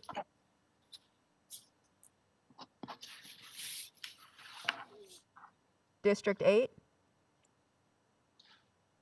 Aye. District 9. Aye. Motion carries. Thank you. Item 24, please. I'm sorry, 23. Communication from City Attorney, recommendation to declare ordinance amending the Long Beach Municipal Code relating to temporary enforcement of Long Beach health orders related to COVID-19, declaring the urgency thereof, and declaring that this ordinance shall take effect immediately, read and adopted as read, citywide. Okay, can I get a motion and a second, please? There is no public comment on this item. If I can get a motion and a second, please. Motion by Councilman Uranga.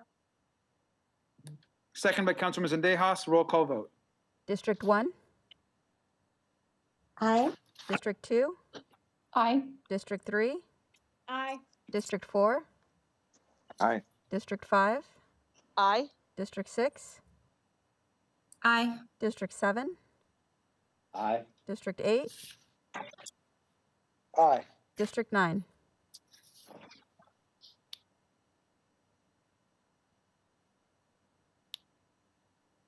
District 9. Okay, next. Aye. Motion carries. Next item, please, 24. Communication from City Attorney, recommendation to declare ordinance amending the Long Beach Municipal Code relating to inclusionary housing, read and adopted as read, citywide. Okay, there's no public comment. I have a motion by Councilwoman Allen. Can I have a second, please?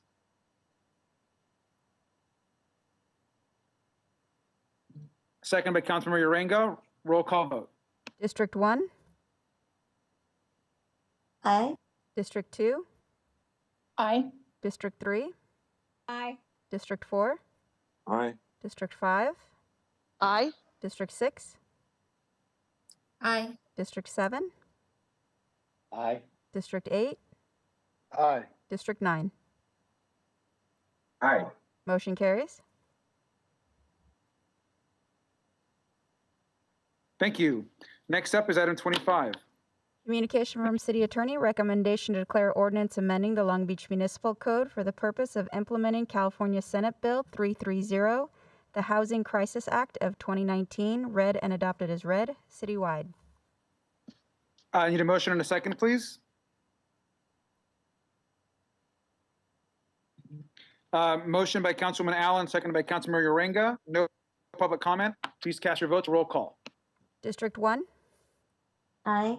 District 2, Aye. District 3, Aye. District 4, Aye. District 5, Aye. District 6, Aye. District 7, Aye. District 8, Aye. District 9. Aye. Motion carries. Thank you. Item 26, please. Communication from City Attorney, recommendation to declare ordinance amending the Long Beach Municipal Code establishing labor standards requirements for premium pay for grocery workers working in Long Beach, declaring the urgency thereof, and declaring that this ordinance shall take effect immediately, read and adopted as read, citywide. Thank you. City Attorney, it's just one vote or two? This is one vote, Mayor. Thank you. Okay, great. I have a motion by Councilwoman Zendejas and a second by Councilwoman Sorrow.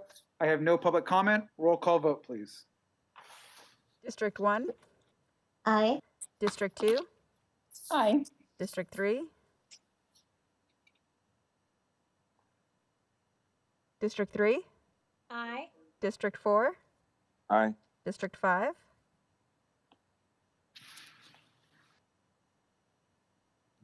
District 5, Aye. District 6, Aye. District 7, Aye. District 8, Aye. District 9. Aye. Motion carries. Thank you. Thank you for getting through all those. We have a couple council items, and so let me go ahead and go through some of these other items. First up, we're going to hear item number 19, please. Report from Economic Development, recommendation to adopt specifications for the long-term leasing and development opportunity at former Long Beach Armory, and authorize city manager to execute all documents necessary to enter into an exclusive negotiation agreement with Howard CDM, District 1. Okay, we're going to do a council presentation. I think we have a short presentation first, so let me turn this over to staff. Thank you, Mr. Mayor. John Keisler and Sergio Ramirez will give the report. Perfect. Good evening, Honorable Mayor, council members. I have a very short presentation and actually for a quite exciting project. So for a request for an exclusive negotiation agreement for a city property, the former Long Beach Armory. By way of background, the city property that's located at 854 7th Street along 7th and Alamedos was a former Army National Guard property that was decommissioned in 2018. The property reverted back to the city. It's approximately an acre with a 3-story building. It's situated adjacent to St. Anthony High School, right across the street from MOLA, Piam, and Gumbiner Park.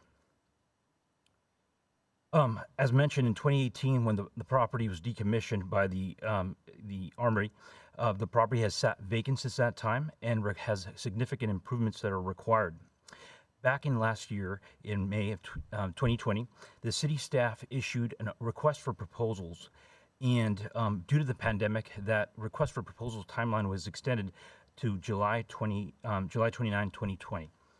At that time, a respondent team, we did get a proposal from Gundry Partners, a group of partnership of Howard CDM, Pacific 6, and St. Anthony High School and Studio 111, who were proposing an exciting project. The Armory Arts Collective would be an adaptive reuse restoration project of the historic Armory building, which would introduce offices, meeting rooms, studios, exciting performing arts center, gallery space, and an outside performing arts garden. The space would be used by St. Anthony High School as well as opened up to the community and made available for programming. In addition, as part of the component of the project, potentially there could be development of an 86-unit workforce housing project to help finance the improvements of the Armory. This evening, staff is requesting an exclusive negotiation agreement period, which would allow staff to work with the applicant for a period of time to see if to explore due diligence and also negotiate terms of a more definitive agreement. The term that's being requested would be a 90-day negotiating period with an additional 90 days, if required, to be able to come to an agreement. That concludes staff's presentation, and happy to answer any questions. Thank you. Thank you. We have, let me turn this over to Councilman Zendejas, which I know is in the district. I believe that's a motion. And then I have a second, I believe, a Councilwoman Price. Council members Zendejas. Thank you, Mayor, very much. First of all, I wanted to say how excited I am to see this proposal moving forward. I know that staff, especially our Economic Development Department, have been working so hard to help our city turn this space into a positive, good good for our community, and I couldn't be more excited about the plans that they've outlined here. I'm especially excited to see the collaboration between all of the people on this bid and that are really going to be making a huge difference. I'm grateful for any opportunity to increase access to affordable housing in Long Beach, as you all know, but especially in my district. On top of that, being able to see this turn into an active, vibrant community space that can be used by our amazing partners in that neighborhood is so exciting for me. I'm glad to see that St. Anthony's is going to be part of these plans as they move forward. And I'm also looking forward to the effects this could have on our surrounding neighborhood and the way that it's going to elevate that particular neighborhood.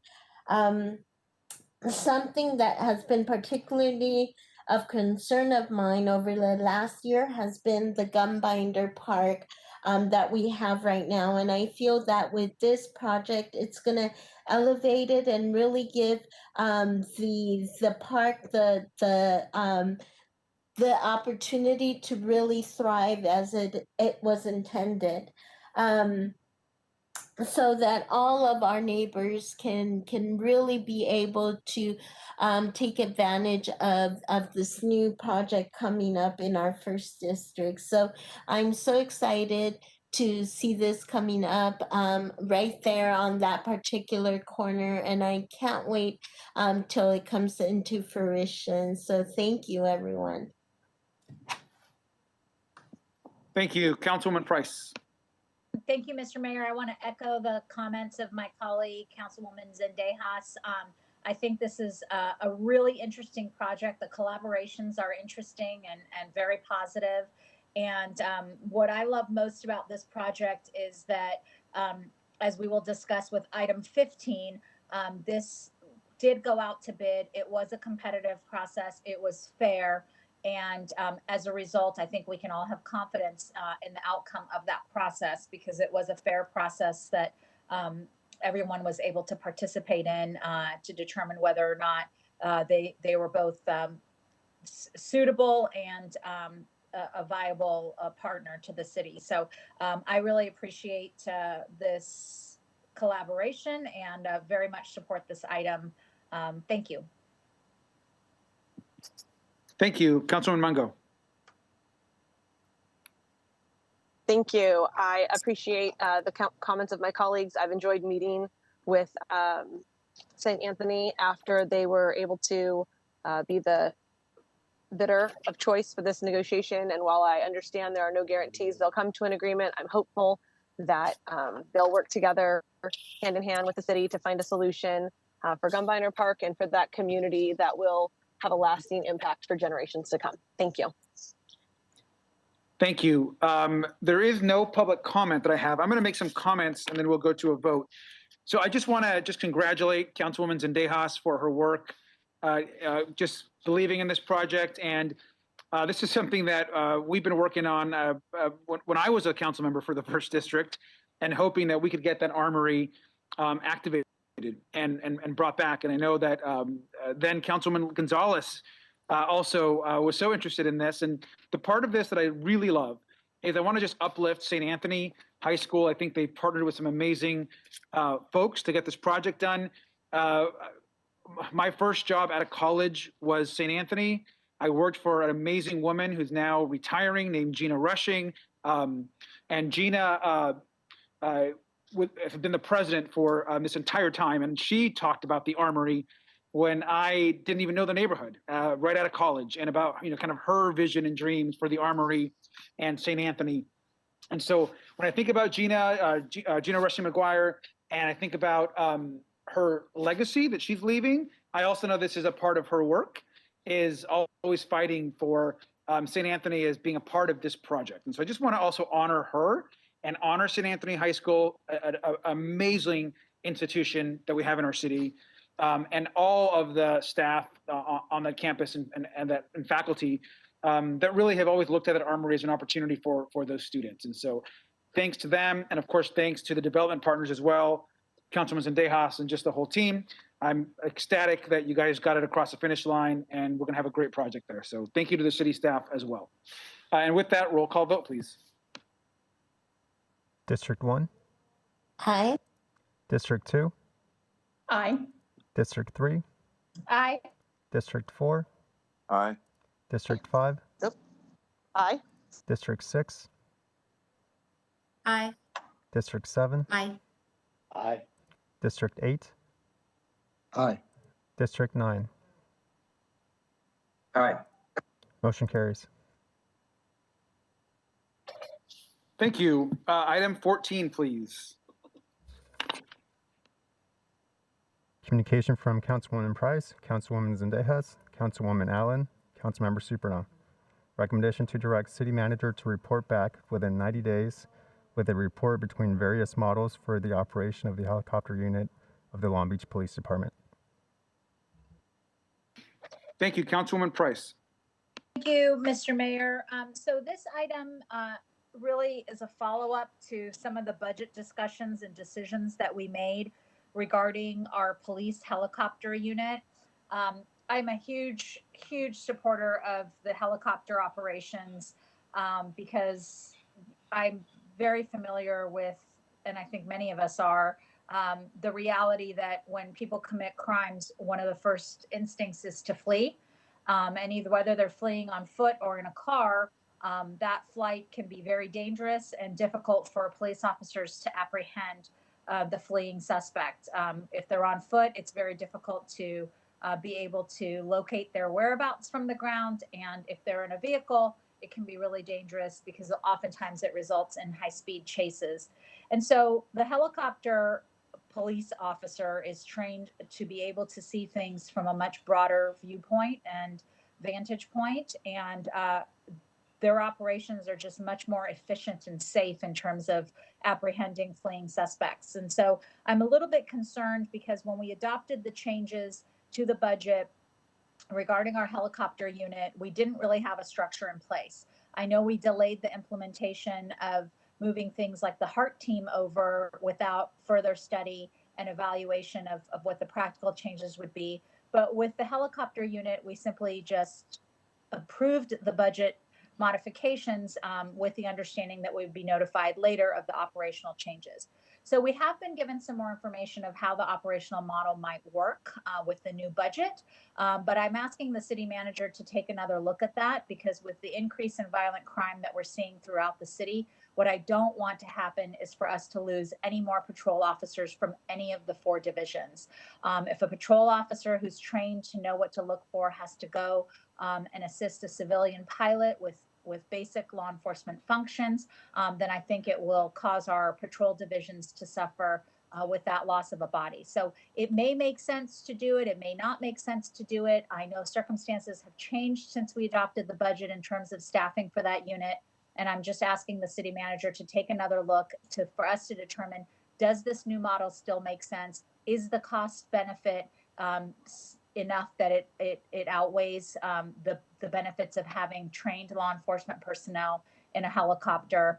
And if so, of course, I'm going to support whatever decision the chief and the city manager believe is the right thing to do.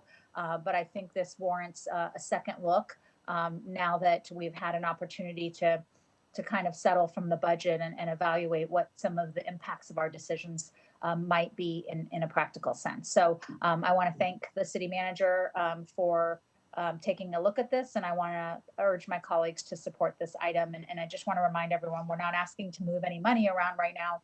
We're just asking to see if the current budget recommendations make sense in light of some of the practical realities. Thank you. Thank you, Councilwoman. Next up is, and I'm assuming that's also a motion, Councilwoman Zendejas. To receive. Thank you, Mayor. I just want to thank profoundly Councilwoman Price and our amazing city staff for this item today. I'm really looking forward to that discussion when it comes back. And I think it's absolutely important that we understand the impact of our budgetary decisions on the work our city is able to do for our residents, especially coming from a district where there's so many violent crimes that happen. So I'm looking forward to that discussion. Thank you. Thank you, Councilwoman Mungo. Thank you. I hope that when this report comes back that we're able to hear a little bit more about the standards across the industry. There are agencies across this country that take police officers and pay for them to go through pilot school just so that they can get trained police officers. The amount of value that a pilot and spotter team happen when they coordinate and know each other well and work together well and have similar training and experience. They say that it's worth between 9 and 15 cars on the ground. And so the cost benefit seems to be one that we really need to look at. So I'm very supportive of this item. I was supportive of reevaluating this as a potential cut when the budget was here, and I'm glad that it's coming back for an additional look. Thank you, Councilwoman Price. Thank you. Now I have Councilwoman Allen. Yes, thank you, Mayor. I also want to thank Councilwoman Price for bringing this item. I too am a huge advocate of the helicopter. And as a former police officer, I can definitely attest to the benefits of the helicopter and what they bring to law enforcement. It saves on manpower, and it's a great de-escalation tool, and we can set up perimeters, and it just slows things down. And so I look forward to seeing the report. I think experience matters, like my Councilwoman Mungo just spoke on, and I like to see those benefits. I also would like to know, I mean, if there's been any conversations with even, contracting our services out to any of our border cities. And then also I did have some questions with regards to, I know that the port has participated in some of the fees for the helicopters in the past, and what that still looks like. So these are all things that I definitely would like to see when the report comes back. So thank you so much again, and I appreciate staff looking into this. Thank you. I don't believe there's any public comment on this. No, there's no public comment on this item. Okay, cast your votes, please. District 1? Aye. District 2? Aye. District 3?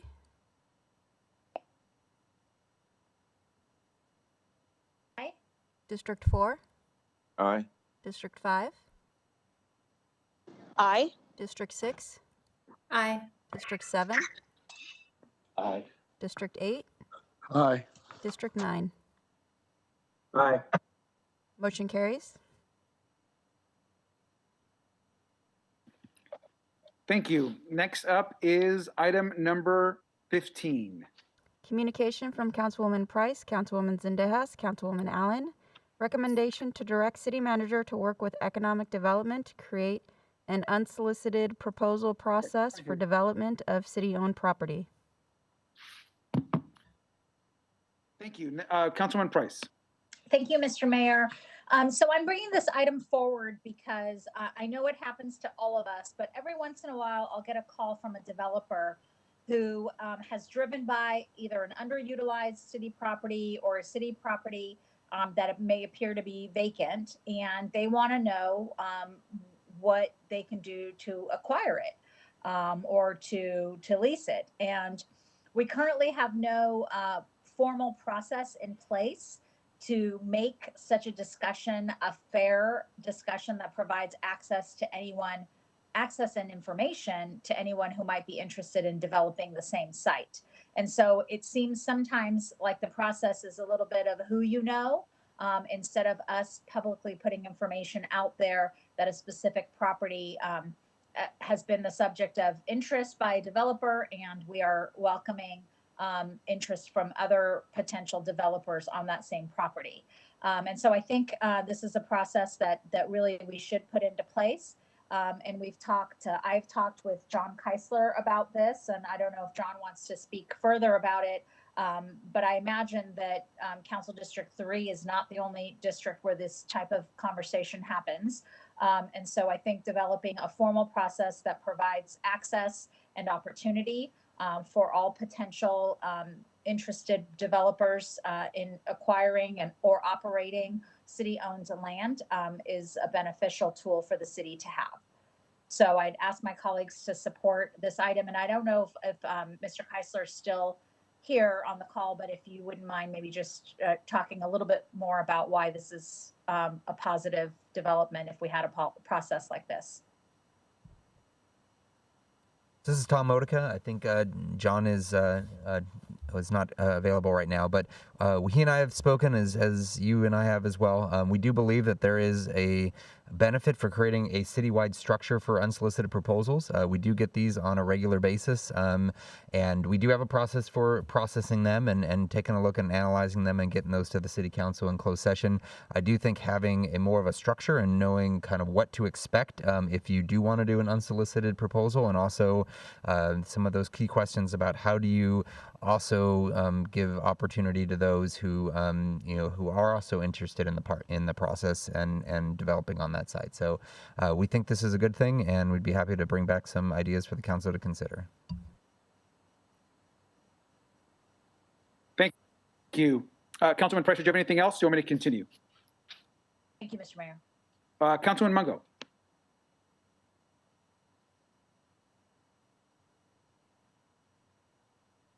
Councilman Mungo? Okay, let me move on. I'll come back. Councilman Sorrow. Thank you, Mayor. I'm sorry. I want to, go ahead, Councilmember Mungo. Thank you. I've been having some microphone challenges this evening. Thank you, Councilman Price and the co-sponsors of the item. This is something that comes up so often, and we've talked to city staff about options. It often has to do with what city department is most involved in it. And so I would love to see a transparent process that both encourages the businesses and or ideas to come forward, but also has some transparency to it where proposals received are incubated for a certain period of time, where the address of interest is listed on a public website. So other individuals who might have ideas about that particular site could come forward with ideas without revealing the efforts of the original proposer. And so that ideas can really flourish in a competitive way without direct competition of losing the value of the ideas and the work brought forward by one. So I really appreciate this item. I would love to see this move forward. And if we do move to a committee structure, I would love to hear this item in Economic Development and Finance, because I think it would be a powerful one. Thank you. Thank you. Councilwoman Sorrow. Thank you, Mayor. So I want to also thank Councilmember Price and the other members for bringing this agenda forward. I do think that we should have a formal process to, understand these a process for unsolicited proposal and a clearer process. But I also want to make sure that as we do develop a process, we take into consideration, districts like mine who might have some properties available that developers might be interested, but to take in consideration of concerns around community as far as how it might impact or change the makeup of the community as well. There's just been a lot of heightened concerns about displacement in my district. So I just want to make sure as we're developing it that we also take that into consideration about how we're making sure there's a transparent process as well to residents that might be impacted. I know that the process is a proposal and it doesn't necessarily,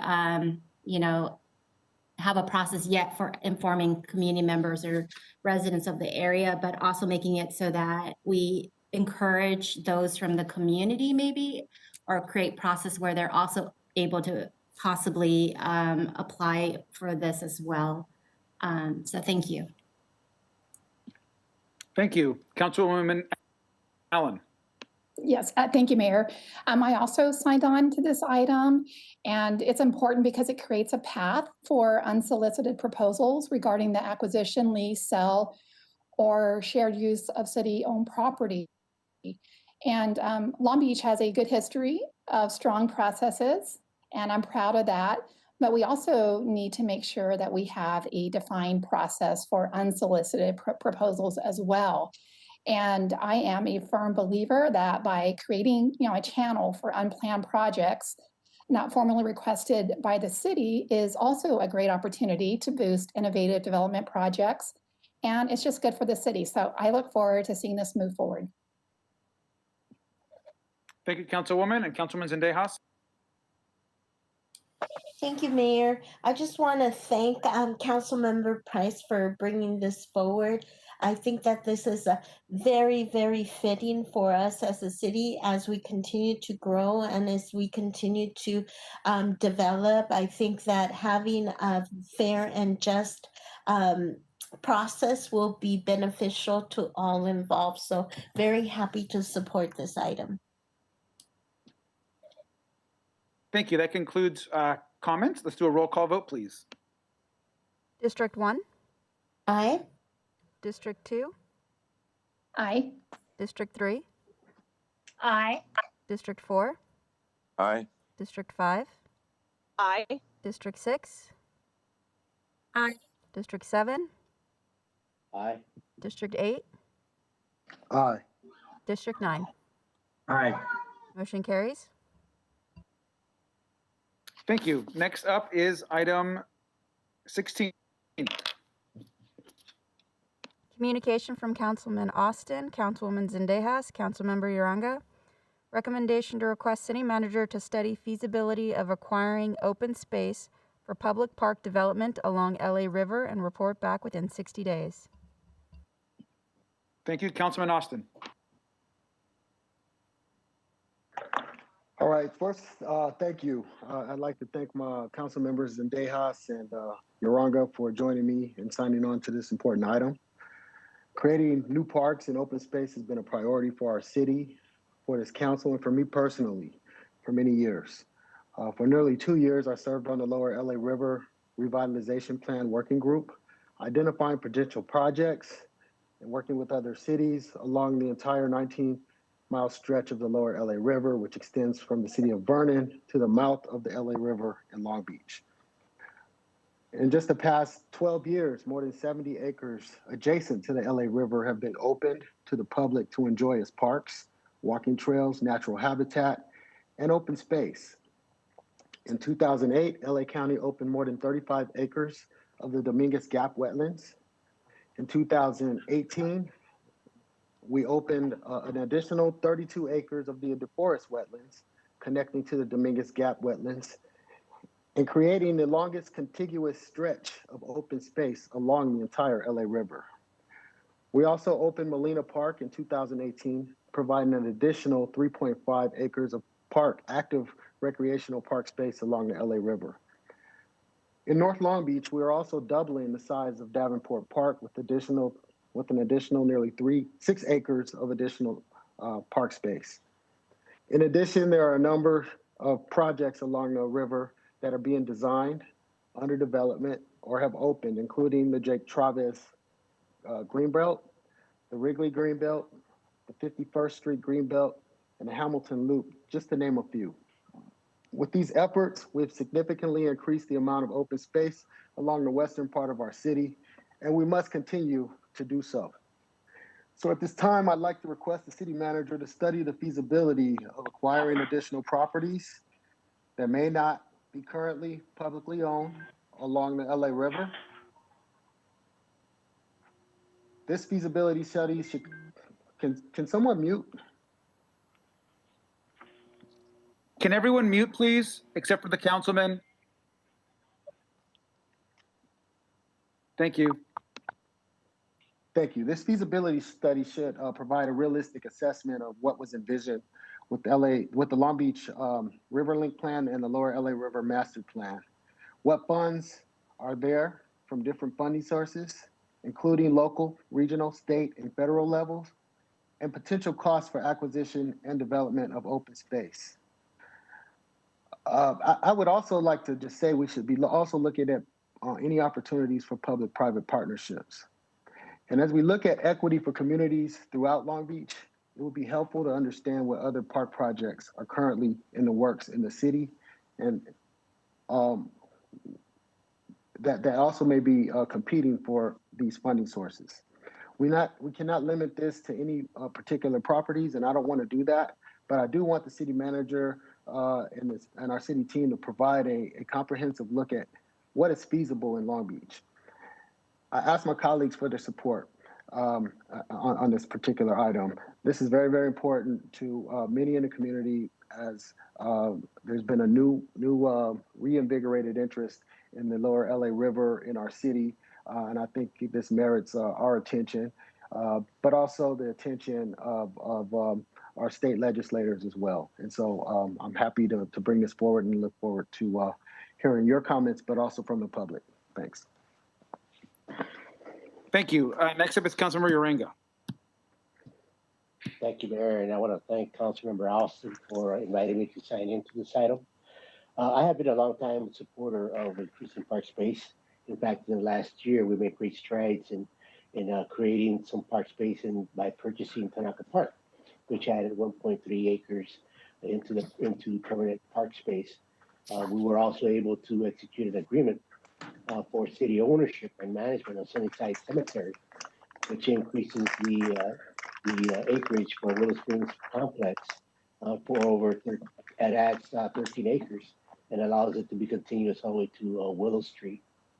So this item is a continuation of our work to get more park space into the city, and I am proud to support this item, and I hope that I can get the members of the city council to also support it.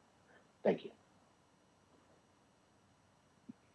Thank you. Councilwoman Sorrow. Yes, I want to thank Councilmember Austin and as well as the other members on the co-signing onto this for bringing this forward. I appreciate Councilmember Austin's leadership in having represented Long Beach on the Lower LA River Revitalization Working Group, as well as Councilmember Uranga having also sitting on the board of the Rivers Mountains Conservancy. I just have a few questions about the naming of the reference of the report. In the title, it refers to Lower LA River Master Plan. I just want to make sure, and then, but below that, it discussed the Lower LA River Revitalization Plan. I just wonder if that was meant to be, and the Lower LA River Revitalization Plan, as there is no there's nothing, we don't have a Lower LA River Master Plan, only an LA River Master Plan, and it's currently hasn't been adopted. It's currently going through public commenting. So I just want to make sure we clarify that we're talking about which document we're referring to. Well, I specifically want to acknowledge all of the visioning and work that has actually occurred over the past 2 decades, even before I joined the council.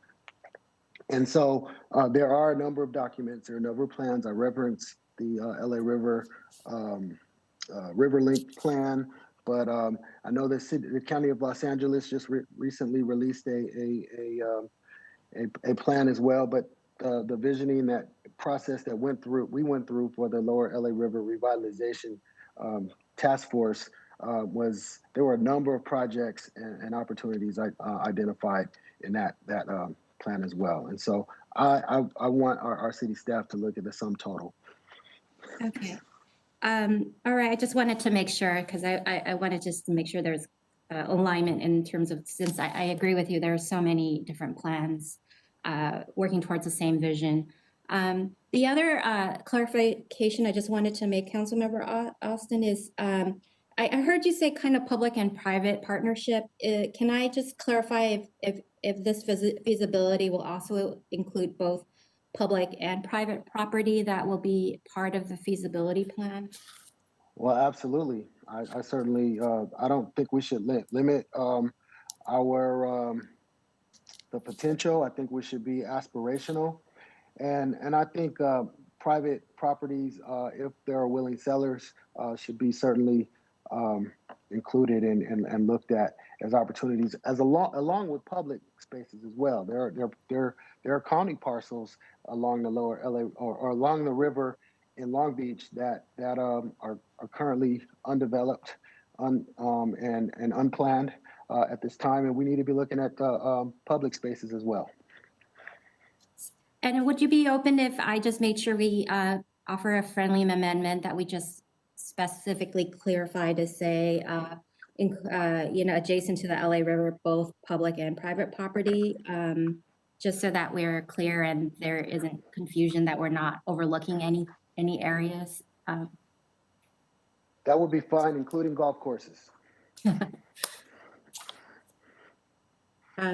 Thank you. And if I can just circle back really quick, this is just my last, if I may just include, maybe if we could refer back to the recommendation to be and the lower LA River Revitalization Plan, just because that's been adopted versus the LA River Master Plan, which hasn't yet.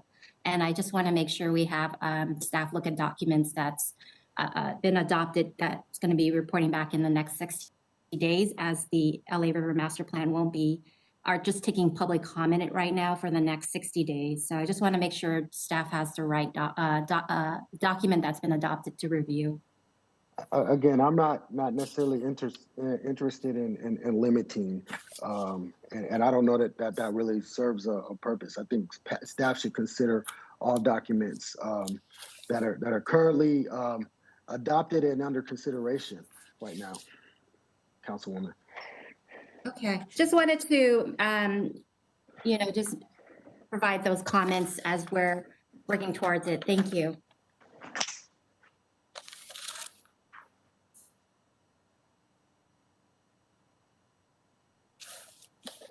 No further question. Thank you, Councilwoman Zendejas. Thank you. First of all, I'd love to thank Councilmember Austin for inviting me to sign on to this item and for bringing this item forward. I also would like to thank our engaged community members who have done such a wonderful job of identifying this space and advocating for expansion of park access in Long Beach. Although obviously this is not in my district, access to green space and especially the development of open space along our LA River corridor has been a huge passion of mine for a long time. I'm incredibly interested in seeing this feasibility study come to fruition, and I absolutely share the vision, and I hope that we can see these large parcels of land be turned into park space for our entire city to enjoy. So thank you again, Councilmember Austin.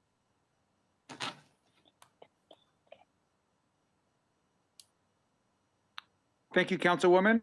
Vice Mayor Richard.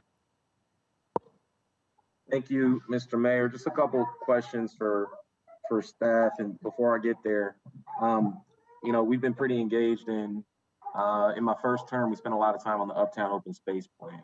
It was modeled after Drake Chavez plan. We saw the Drake Chavez, follow the process. They did a plan, and they sought funding, and they expanded Drake Chavez. The Uptown Open Space Plan, we follow the same model. We saw there's a lack of open space, so we worked with the community, and we went through a planning process. It won, I believe, a Parks and Rec award. And from there, all other efforts stemmed from it. The DeForest Park vision, the Hamilton Loop vision, the Houghton Park master plan, all of those things came out of this focus here.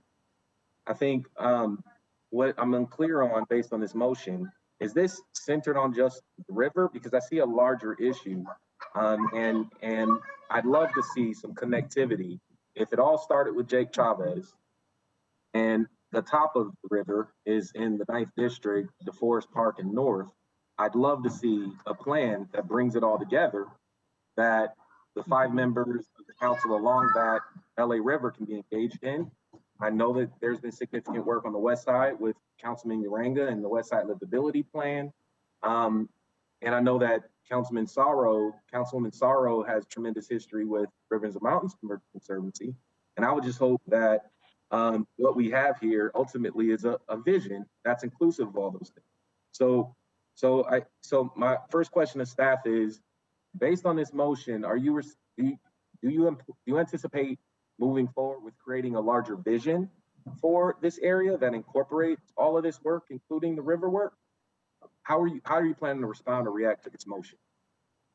So we see this as requests for information. Vision plans tend to be pretty involved documents where you're setting aside consultant resources and staff resources to really go out and start from scratch and kind of engage a community, and you start looking at vision. We perceive this to be more of a feasibility analysis to look at, kind of answer the questions about what are some of the opportunity parcels out there. We've done some of this work already. Councilmember Uranga brought some attention to this a couple years ago as we looked at oil operators. We've had our deputy city manager, Kevin Jackson, really following a lot of the LA River plans and giving input into those plans. And so we see this as a report back in a memo format to talk about what it takes to be able to procure land, what are some of the opportunities, both public and private, along the LA River and kind of connected areas to really help educate what are the opportunities and what are some of the challenges and some of the high-level costs and next steps. Okay, perfect. Thank you. I think what I'm interested in again is not to be reactionary, but there's been a lot of proactive work that's taken place that's been highlighted. Forest, wetlands, Councilman Uranga's work on the oil properties, Drake Chavez, Uptown Open Space. I'd love to see us advance to the next step of unifying and connecting those plans. And I would hope that we can draw on, I certainly want to make sure that I'm a part of this conversation, given the river, the Uptown sort of pathway. And I think it's important Councilmember Sorrow is a part of the conversation as well, given her professional expertise at Rivers and Mountains Conservancy. So those are my suggestions, and I'm happy to support the motion. Thank you. Okay, thank you. Let's go to public comment, please. Our first speaker is Ann Cantrell.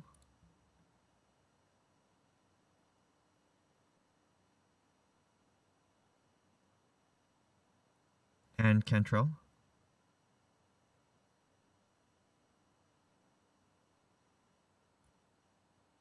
The next speaker is Amy Valenzuela Mir.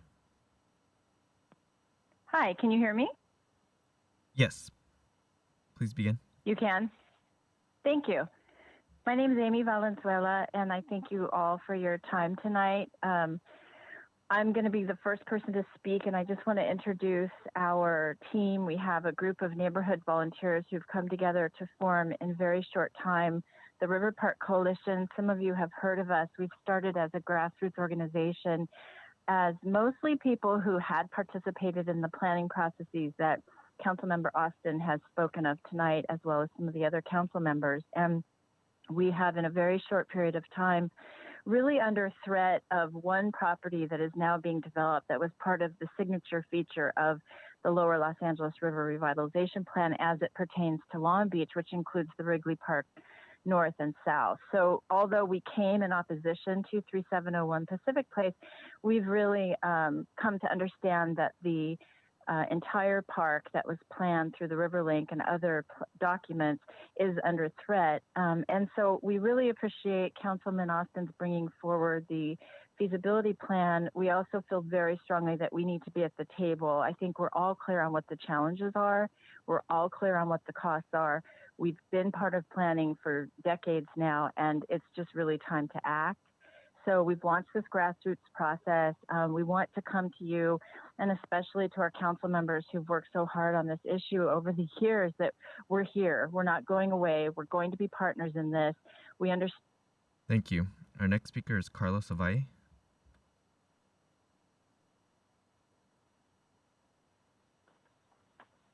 Good evening. I'd like to address 2 points. One is support for Councilmember Austin's memo, and the other is related to the activity at 3701 Pacific Place. During the framework for reconciliation listening sessions, one of the items raised was the issue of environmental racism and park inequity. In Western Long Beach, we have the highest level of pollution in the nation, the most overcrowded conditions, a higher incidence of asthma and other respiratory diseases, higher incidence of cancer, higher rate of COVID, and even pre-COVID, a shorter lifespan than the east side of Long Beach. A contributing factor to all of this is the lack of parks and open space. We have 1 park acre per 1,000 residents versus 17 in the eastern side of the city. Even with the parks mentioned by the council members, we are still woefully short. Council, I strongly urge you to consider equity in supporting parks and open space, such as the council-approved Riverlink project referenced in Councilman Austin's memo. Regarding the ongoing construction at 3701 Pacific Place, the developer took out permits for grading and soil testing. However, Development Services has turned a blind eye to the fact that 1 million pound surcharge pile built under city permit is causing damage as we speak to a major storm drain that services this area, as well as damage to 2 abandoned oil wells and 2 active oil pipelines, making an existing environmental disaster even worse. This is why council must require a full environmental impact report that will look in depth at this and many other issues before accepting the plan. Thank you. Our next speaker is Clayton Hurd.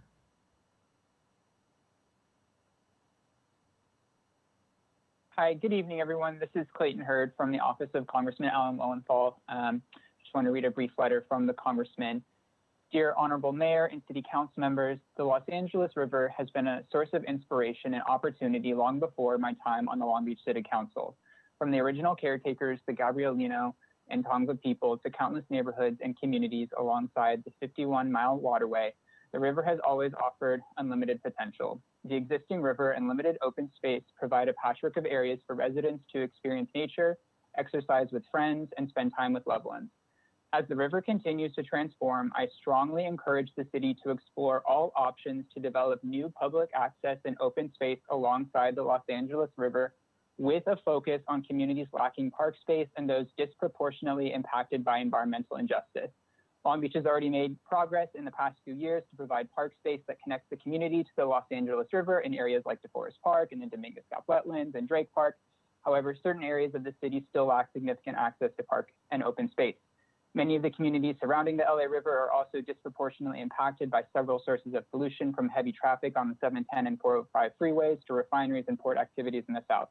Additional green space will help reduce the urban heat island effect, making neighborhoods cooler, and even reduce some of the harmful air pollution that has resulted in higher rates of respiratory illness compared to other areas of the city. For these reasons, I strongly support the agenda item, and I look forward to supporting efforts to ensure all residents have access to open space and parks.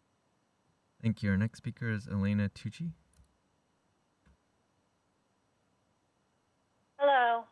I'm opposed to the proposed land use on the brownfield site at 3701 Pacific Place. As a resident living near the LA River and as a landscape architect, I would like to see greater park equity across West Long Beach. And I would like to see the City Council and Mayor Garcia keep your promise for open space at that site, along with all of the sites recognized in the Riverlink Vision Plan and the Lower LA River Revitalization Master Plan. The industrialization of all river-adjacent open space, including brownfield sites, should cease. I would like you to support full environmental impact reports for each of those sites, as well as whatever cleanup and mitigation is required. I want to point out that there are funding sources and grant monies available to purchase parcels, clean them up, and convert them to green and recreational spaces and/or green infrastructure sites. I would encourage you to make bottom-up rather than top-down land use decisions. Most importantly, I believe that as part of the River Park Coalition, we are demonstrating that there is public will. I have sent you all a detailed letter of my thoughts on this issue. Thank you for your time and consideration of my views on this matter. Thank you. Our next speaker is Gabrielle Weeks.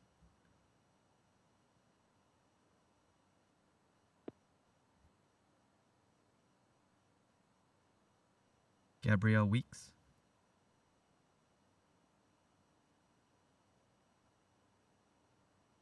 Our next speaker is Hank McFadden. I'm sorry. Oh, sorry. Hi, my name is Gabrielle Weeks. I'm the chair of the Sierra Club for the region. So that's not just our city, Long Beach, but many cities around here.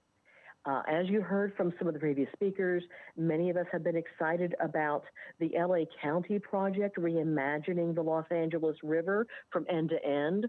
I was a commissioner on that, as well as the lower revitalization plan, some of the work that's been done at the northern end of Long Beach. There's been a lot of action around our rivers, and I think that's wonderful because we need more still. Somebody had referenced RiverLink, and I know some of you on the council have been around long enough to know what that was. I helped Susan with that almost 20 years ago. And for decades, the community has known we need more open space in Central and West Long Beach. More trees, more recreational opportunities for humans, more wildlife areas. We need more of all of that, and especially with this wonderful thing that the county is doing in partnership with Frank Geary, now is a really great time for us to look for RMC money or state programs, to work with people like Alan Lowenthal or our reps in Sacramento to really make our river here as beautiful as the stuff that they did up in the city of LA a few years ago. I hope that you guys will vote to do this and to have some ambitious goals, and please work with us to accomplish this. Thank you. Our next speaker is Hawk McFadden.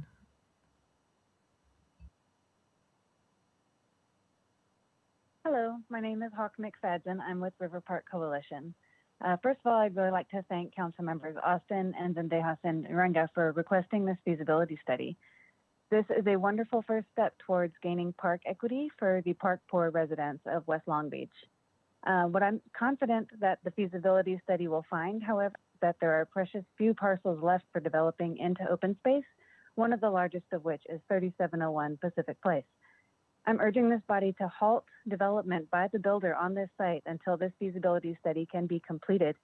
Furthermore, in light of the fact that this property factors into the Long Beach RiverLink Plan and the LA River Master Plan, which is still under its own CEQA process. A complete EIR must be conducted on the site to analyze the biological and cultural resources that are vital to the larger LA River community and that will be severely affected by industrial activity here. There are at least 3 precedents in the state of California for an MND being deemed insufficient and the government instead opting for the CEQA required EIR. You'll find those precedents in the binder that we presented to your office. They're in enclosure 3 under the letter from Chatton, Brown, Carsons, and Mintier, environmental lawyers. Thank you. Thank you. Our next speaker is Juan Ovalle.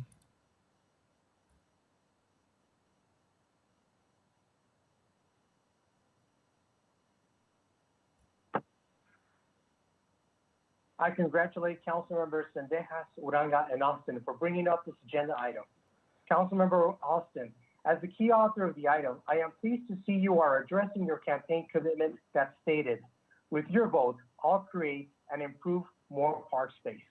I am supportive of such an item, since it can be the start of meaningful action that takes our city from aspiration to implementation. I also encourage that this motion not be limited to just open space, but to any vacant land along the LA River, private or public.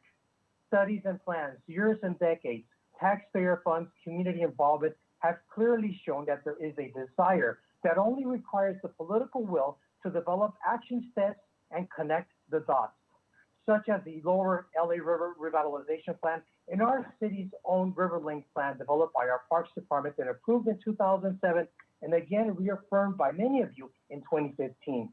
I would also like to note that the LA River Master Plan identified the oil operators' land and former golf driving range as the crown jewel of the lower LA River, over 70 acres of land, which should be at the top of any list studying the feasibility of acquiring vacant land for park space.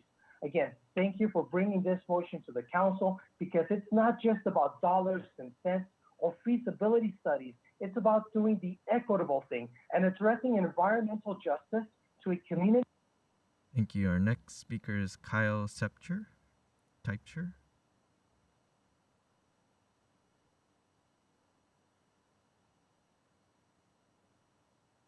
Good evening, Mr. Mayor and council members. My name is Keith Tishper, and I'm a resident of the Los Cerritos neighborhood. I'm also a licensed architect in the state of California, certified by the National Council of Architectural Registration Boards, and a LEED accredited professional. I'm here to voice my strong opposition to the 3701 development, and will say in my 30 years of practice, I've never been activated to categorize a development as reckless and irresponsible as this one, and equally short-sighted as the paving of the LA River. I believe that this project deserves the rigor of full EIR. Furthermore, the designation of a light industrial zoning central to a residential district, I think, is negligent. The development's tepid response to its opposition by providing a publicly accessible green space, all with a front row view of an RV parking lot, is not equal to or better than that of a parkland, which is the intent of the Riverlink plan.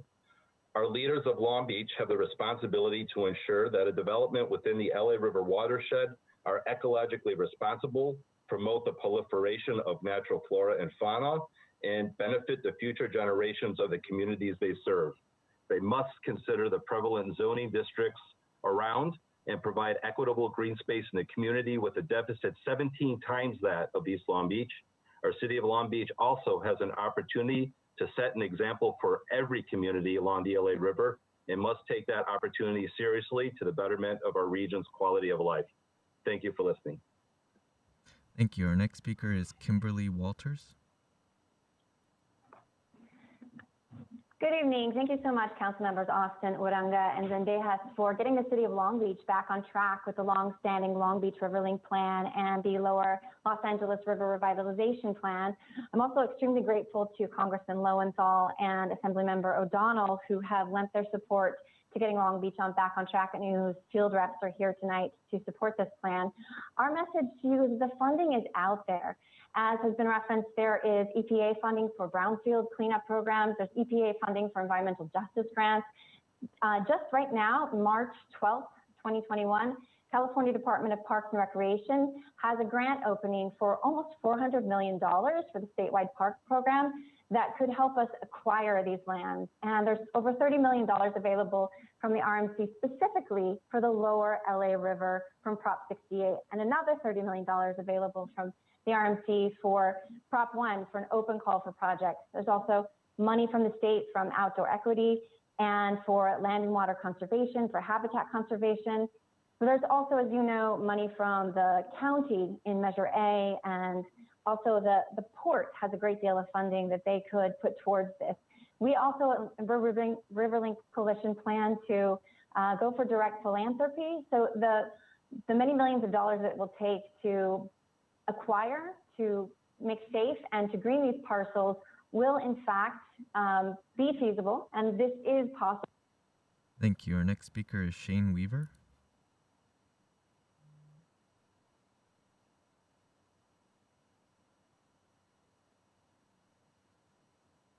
Good evening, Honorable Mayor and Council members. My name is Shane Weaver, Long Beach Field Representative for Assemblymember Patrick O'Donnell. I'm here this evening to speak on behalf of Assemblymember O'Donnell's support of River Park Coalition's effort to create more open space and improve the quality of life for our neighbors living near the Los Angeles River. Assemblymember O'Donnell acknowledges River Park Coalition's efforts to engage their neighbors in hopes of a better quality of life.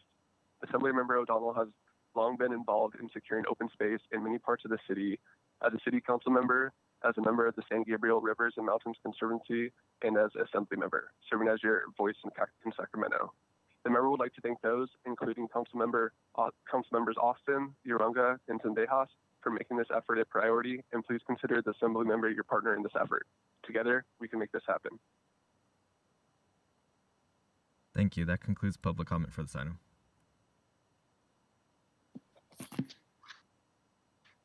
Thank you. We are going to go back to the item. Councilman Austin, do you have any additional comments before the vote? No, I just want to appreciate all the comments from the public and my colleagues. I think staff is clear on the direction.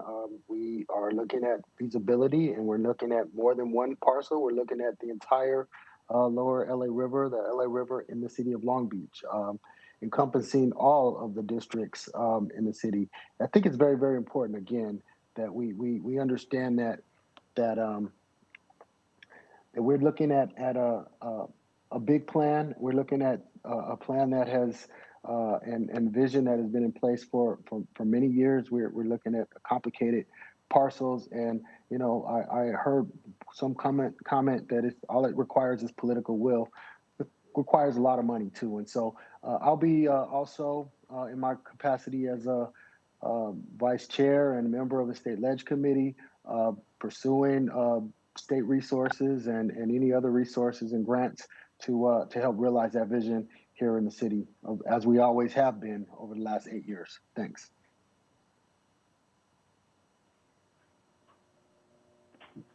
Mayor, this is City Attorney Parkin. May I make a short comment? Sure. Thank you. There was a lot of public comment this evening on a particular project, but I just want to point out that project is not before us tonight and is not part of this agenda item, and that this is a request to explore possible open space acquisition adjacent to the LA River. Thank you very much. Thank you very much. I can say something. Roll call vote, I was please. listed to be able to speak. Well, I guess not, so. I'm sorry, Mr. Clerk, did we conclude public comment, Mr. Clerk? Sorry. Mr. Clerk? Okay. Yes, that concludes public comment. I just wanted to make sure because I thought I had heard something. So go ahead and roll call vote. Sorry, we have one more person that we missed. Leslie Gerritsen.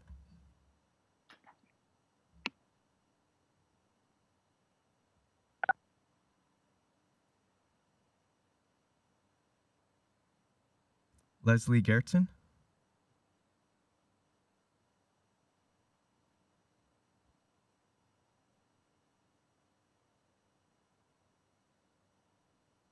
Leslie Gerritsen, are you there? That concludes public comment. We'll do our roll call vote.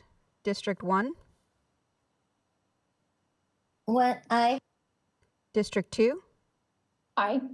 District 3. Aye. District 4. Aye. District 5. Aye.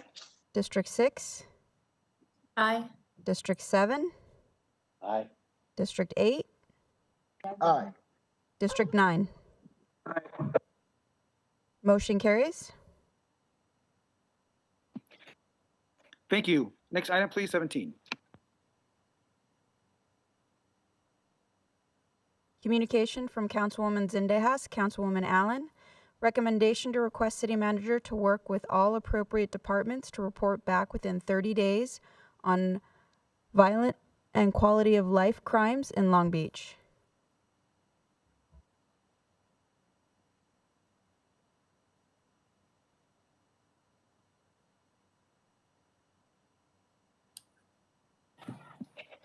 We're going to go ahead and hear the item, please. I think, let's see, I believe it's CD1, Councilman. Yes, do we have any public comments? Maybe we can hear those first, Mayor, if we have any. I don't think we have any public comment on this item. Yes, we have thank one you. speaker, Mr. Mayor. Mr. Pearl is on the Go line. ahead. Sure, go ahead. Bill Pearl. Yes, thank you. Good evening, Mr. Mayor, council members. I am Bill Pearl. I publish LongBeachReport.com, a media outlet now in our 21st year of providing independent news online all the time. And regarding violence in the city of Long Beach, as we have reported, the city of Long Beach's crime stats have gaps, and we urge the council to fix them, which you can do. The city of Long Beach, for example, does not list shootings in its official crime stats. But the city of Los Angeles does. LA residents can see every month how many shootings there were and where they were. They don't have to rely on Public Records Act requests to get neighborhood crime information. Long Beach buries its shootings within aggravated assaults, which is a category that includes various crimes. And the council can fix this. Any of you can agendize an item for future use. It could be in the next week or so, to begin listing shootings in Long Beach's official crime stats. We urge you to do so. Second, the city of Long Beach no longer lists serious Part 1 crimes against persons and property by council district. The city used to routinely do that. It was easy for us to, taxpayers, to compare what's going on in Council District 2 with 5 and 7 and 9, but that stopped. LBPD now only shows crimes by divisions, north, south, east, and west, which span more than one council district, and that invites confusion and misinformation. For example, in her official 2018 ballot statements, Councilwoman Mungo took credit for crime decreases that used numbers from East Division that included numbers from council districts 3 and 4 that weren't part of her council district and 5. Reporting crimes by council district would end that confusion. If there are incumbents on this council who don't want the public to know the facts, let's find out who they are. Some council members should agendize restoring reporting crimes by council districts. And third, this council needs to end double standard. If a child or adult is shot by a police officer, the city collects and releases data on the person shot to track disproportionate impact on various groups. But in non-police shootings, which impact historically disadvantaged and working class areas, the crime victim is invisible. This council needs to correct this inequity and begin to compile and release data on the victims of non-police shootings, just as we do for police shootings, because those crime victims matter too. So I must add that lbreport.com has advocated all of these actions constructively and editorially, some for some time. And tonight we'll show whether the council wants to maintain the status quo or to move to fix things. Thanks very much for letting me be heard. Good evening. Thank you. That concludes public comment for this item. Thank you very much for public comment. And I also want to give a big thanks to all of my residents who have been calling into my office, who have been meeting with me on this item, and who have sent in e-comments as well. First of all, I know that this is a very intense item for me. So I really want to thank my colleagues for their help in bringing this forward. Thank you so much, Councilwoman Allen. I know that you know how important this is. As council members, our first priority is the safety of our residents. And given the recent shootings and other high-profile acts of violence in our city, especially in the 1st District, I felt that I must ensure to my residents that we are doing everything within our power to bring this to an end. And so this is why I brought this item forward. As I said, I know that this is a complicated issue.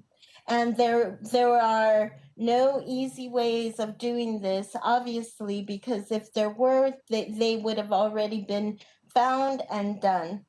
That being said, the seriousness of this challenge means that we must find new solutions, renew our existing efforts to keep our community safe and free of violence.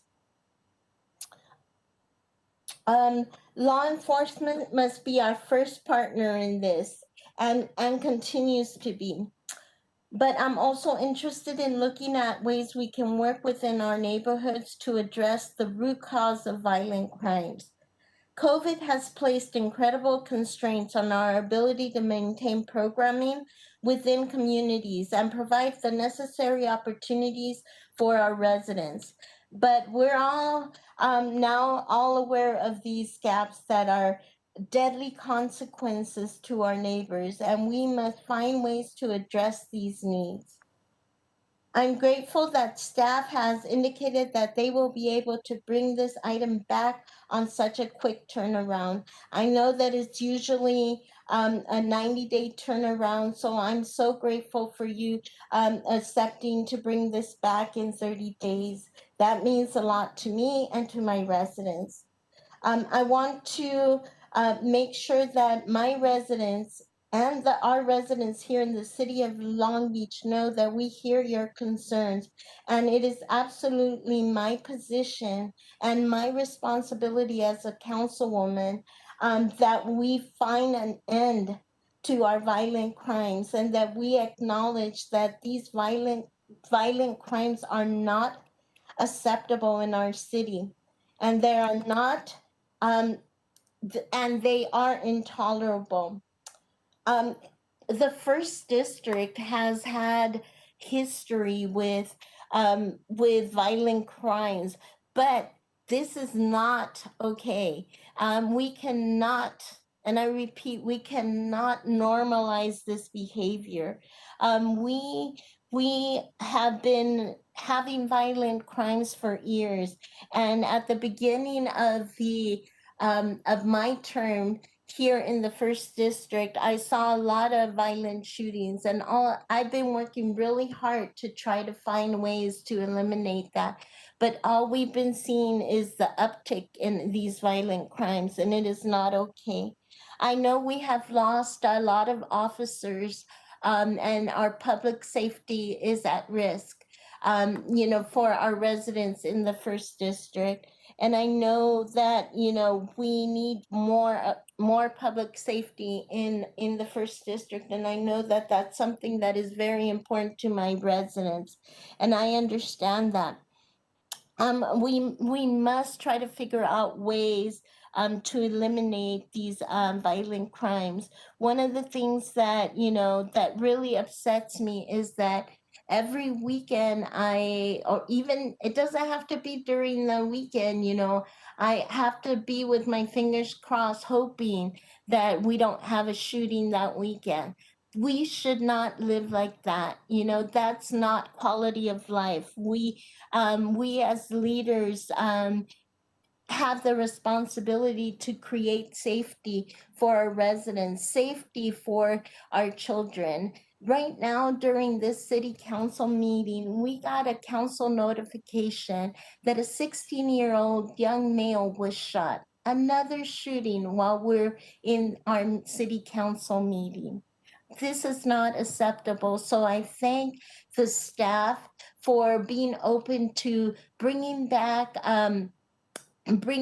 a presentation on what we are already doing to prevent this, and finding new ways and finding new solutions to putting an end to this. And also, finding ways to be able to involve the community and bring the community in and work together as partners while we eliminate this violent crime epidemic that's happening not only in the first district, it is happening throughout our city, but we really need to take care of this. And so I just want to thank all my residents for all of their support on this item. I want to ensure that to them that, I will continue being their strong voice on this matter. And I look forward to the presentation being presented in 30 days. Thank you.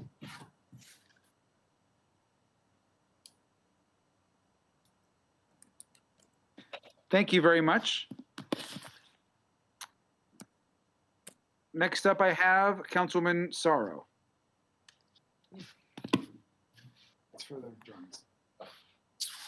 Thank you, Mayor. I want to thank Councilwoman Zendeja for bringing this item forward with the support of Councilwoman Allen. I definitely hear and reiterate the concern that Councilmember Zendeja have, as my district borders hers, and we have the same increased rate in violence, gun violence as well. And I believe that we need to make sure we pay attention to this as much as we are doing a lot of work and important needed work around our response to COVID. But I also want to make sure that they're not separate either, right? That we know that a lot of this is connected and they're intersected, and that there's also been an increase in and how things lead to violence. In some of these cases are interpersonal dispute. And so I want us to consider, also appreciate staff being willing to do a report back in 30 days, but I want to make sure that we also take into consideration past report that's been done around violence prevention. I know that we want to make sure we have short-term immediate response to the current rising violence, but I also don't want to, I want to acknowledge and honor the work that's been done for many years and what we need to do to prevent and address, really also creating some midterm and long-term approach to this. And really also empowering our community with some kind of resource, because they've also been very inspiring during this pandemic to support and demonstrate kindness, is that it shouldn't be limited certainly to just groceries and other, but that everybody's shown other ways of acts of kindness. And I think that this pandemic has prevented certain level of support, but I also want to think about, can we also include all those other methods that we had explored in something like Safe Long Beach Violence Prevention Plan that was certainly created before COVID, but are there some ways we can integrate that into this as a way where we can have a response that doesn't only look at it from a public safety perspective, but also a public health and an equity perspective as well. So I just wanted to share that. And I thank staff for, taking this on, and your leadership, Councilmember Zendeja, and also to all of the residents and everyone that has been very concerned. We are concerned with you. It's not a day that goes by that we all don't, that this doesn't rest heavy. It's all heavy on my heart. And I want my residents to know that I think about this a lot, and looking into ways that we can work together to decrease it and prevent it. Thank you. Thank you, Councilwoman Mungo. Thank you. I'm hoping that when this item comes back in 30 days, it also has the opportunity to touch upon the technological advances that Ms. Erickson has made to allow us future greater capabilities in pulling reports. I know that for each community meeting that our commander and lieutenants join me at, we pull data and statistics for that specific neighborhood by crime, and we make sure that they know neighborhood by neighborhood, zip code by zip code, where we stand as compared to years before and even a decade before, if that's important to them. So we pull that data, but we've also worked on the technology that's necessary to make the changes so that residents can make that, pull those reports themselves. I want to thank one of our community members, John, who has worked hand in hand with two of our prior commanders on some of the challenges with the systems that we have, but that there's also progress being made. And I think that that would be a valued part of the presentation if the maker of the motion is so open to it. Thank you. Thank you, Councilwoman Allen. Yes, thank you, Mayor. I also signed on to this item, and I noticed that our residents don't feel as safe as they used to. I also want to acknowledge that, the 30 days was a, aggressive timeline. And I do appreciate the PD for getting this report back to us so quickly. And I too look forward to the presentation.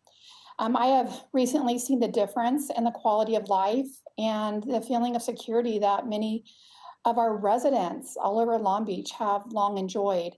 And like Councilwoman Zendeja said, I think we all as council bear the responsibility in making sure that our community is safe. I took that oath very seriously when I was a police officer and was seriously injured in the line of duty, protecting my community. And I take this very seriously now as a councilwoman. And when I look at gun violence is up, and I don't want our quality of life or the feeling of being safe and secure to go back to what I experienced when I was a police officer back in the 90s. So, our kids need to feel safe going to school. People need to feel safe playing at the parks or walking to their stores or whatever they do. We just need to have a sense of safety. So, I just, like I said, I care a lot about this. I care a lot about the safety of our community and those who are serving on the front lines. And this will always be a priority to me. Thank you so much. Thank you. Vice Mayor Richardson. Thank you, Mr. Mayor. Thank you, Councilmember Zendejas and all the signers on bringing this forward. It's certainly a challenging issue, and Long Beach is committed to violence prevention time and time again. And to the community, I just want to, let folks know that violence prevention, it's a long-term strategy. It's the process of looking at the conditions that surround a communities in common that have shootings, and look at some of the factors. Are those communities, they have a lack of investment. They'll have a lack of programming, open space, opportunities for youth, investments into education, and poverty is a lot of times the common thread between these communities. So you need violence prevention within a public health lens to be coupled with investments into those communities. You also need crime suppression, intervention by both law enforcement and community-based organizations that conduct intervention. So it's really three-dimensional chess what's happening. I think one thing I would highlight is that I believe at the next city council meeting, we're going to see a presentation about a lot of the work that the community has advocated for in terms of youth development, youth strategic plan, our investments in the youth that will now be boosted with Measure US and all of these things. That presentation is coming to council very soon, and city council in this previous budget, in alignment with the reconciliation plan, just funded additional investments into activating our violence prevention plan. So we've had a plan for some time, but it hasn't had the staff or the investment. In this recent budget, in the reconciliation funding, we funded staff to begin that process of violence prevention. So I think whatever we do in terms of response, it needs to be balanced. Let's look at the investments we have ongoing. Let's look at the new capacity we built, CARES Act and other things, and couple that with a crime suppression strategy. So it should be comprehensive, because unfortunately, a lot of times when you hear about crime or violence or shooting, it's already happened and it's already too late, and that family is already impacted and that community is already impacted. And so we have to make sure it's just like putting some money towards savings for the future and paying for some bills right now. That's how we have to invest in violence prevention. We have to really think about that with all the investments that we make. So I look forward to, so Councilmember Zendejas, thank you for taking the lead on this item. Look forward to supporting this effort. Look forward to jumping in fully and making sure that what we do is real. Thank you so much. Councilman Austin, please. Thank you, Mr. Mayor. And I want to appreciate also Councilmember Zendejas and Alan for bringing this item forward, because I think it's very important that we have an honest conversation as a city council right now. Crime is really on the rise, particularly violent crime and gun crime in our city. Every day for several now months, it seems like there's been a shooting or multiple shootings. And we can't sugarcoat that. We can't gloss that over. I don't want to put that responsibility on our health department. I don't want to put that responsibility on anyone other than our police officers, and they need our support to do this, to do their jobs. We have had a violence prevention plan for a few years now. Just a few months ago, we supported and voted for a violence violence intervention strategy, and now we're talking about a crime suppression plan. And I think all are great acronyms and great approaches. And yes, we do need to have a balanced approach, but we need to call this for what it is. This is street politics. This is the illicit market. We have a gang culture in our city, and we as a city council cannot make excuses for gun violence. We have to come up with the solutions. We need to move the resources. We need to get prohibited possessors off the streets and get the guns out of their hands. I mean, I think we just have to call it what it is. It's a problem right now, and it's a big problem. And we're not going to get out of this by sugarcoating this. We have to make sure that our police officers are supported to do their work and to do their jobs in every area of the city. I've asked for our acting commander, Lieutenant Zabel, to increase, and Chief of Police, obviously Chief Luna, to put more resources in the North Long Beach. I mean, whatever it takes right now to suppress the strategy of the crime that's happening right now, we have to do it. this is a problem. We have not had a crime spree. We have not had violent crime like this in our city in many years. And so what we're experiencing now is not normal. And we have to use unconventional strategies and approaches to deal with a very unique and unconventional spike in crime. Something is going on. You can see it with the watch commander alerts that we as a city council get every evening, right? Something is going on. It's different. And you know, this impacts our ability to be the city we want to be. This crime is impacting, you know, the quality of life for our residents. It's impacting our ability to attract economic development in key corridors and key areas of our city that we want to revitalize.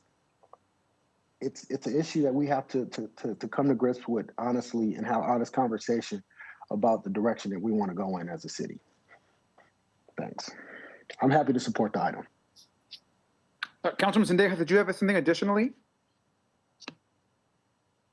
Yes, Mayor. I just wanted to thank all of my colleagues for your support on this item, but I also wanted to see if Chief Luna was available. I know that he might have had a small, brief presentation that I might have missed. Yes, Chief Luna is available if you'd like to hear from him. Good evening, Mayor and members of the City Council. I am here with all of you tonight, listening to every word that all of you are saying very intently. I did not have a presentation. That's going to be set up for 30 days, but I'm available to answer any question you have regarding violent crime, or as a matter of fact, almost any crime going on in the city. What I do want to emphasize with the comments being made is that even though this report is due in 30 days, we are not sitting on our hands waiting to report out to you what we're doing. Yes, we are absolutely extremely concerned about the shooting activity that happened in 2020. We ended the year not in a good place. We didn't begin this year in a good place. I know that not only the members of my command staff, but I personally lose a lot of sleep over these shootings that occur. You have supported us the last several years with neighborhood safe streets overtime money. That's already being utilized in some of the locations that you've already spoken about, some of these hotspots per se, where we're seeing more activity pop up. Very data focused, not only on those spots, but individuals that we think are perpetrating a lot of these shootings. And I'm looking forward with more time to brief you on a lot of the things that we're seeing that are very problematic. And I'm going to focus on our city, but I don't think I'd be doing my job if I didn't tell all of you that every major city, almost every major city in the United States right now is experiencing a surge in violent crime, specifically murders and non-fatal shootings, or hit shootings as we call them. And you will never hear me make excuses. I'm going to focus on our job here. My job is to stop these shootings. Whether I get help or not, that's my job. It's our job in the police department. And I welcome meetings, strategies, community input. When I do speak in 30 days, I'll talk about the strategies that we've come up with, working with some of our city partners. And I'm really looking forward with a lot of energy. I'm ready to go right now. Matter of fact, I wouldn't mind going out in the street right now and working. That's just my passion and the passion of the people that I represent on this police department, who come out here 24/7, 7 days a week, putting their lives on the line, shots being fired, or no matter what it is, they're taking guns off the street, putting prohibitive possessors, as Councilman Austin stated, he knows because he's worked a lot with me. Our prohibitive possessors, for example, our arrest in 2020 we're up over 40%. That's people that are out of prison because of COVID, who are carrying guns, who have no business carrying guns, who are involved in a lot of the criminal activity in our city. And the councilman has nailed it. And a lot of our efforts are there, and we'll continue that. And I look forward to making this report out in 30 days. Thank you very much. And I stand ready for any questions any of you may have. Thank you very much. Roll call vote, please. Well, I'm sorry, I had one more comment. Sure, go ahead. I just wanted to thank you, Chief Luna. I know that my residents are very, very happy with the interaction that they have with our public safety officers. They're always there, they're always present, they are there to answer any questions. I know that I've been able to call on them at the spur of the moment to come meet with my residents, and they've been there. And we also know that you've been overworked. A lot of our public safety has been overworked and continues to be overworked, and yet you still find ways to provide more resources for us in our district, and we are aware of that. And so we do want to thank you for that. And I believe that, you know, I think that when it comes to these violent crimes, we can't put it all on our public safety officers. We as city leaders have to find new solutions.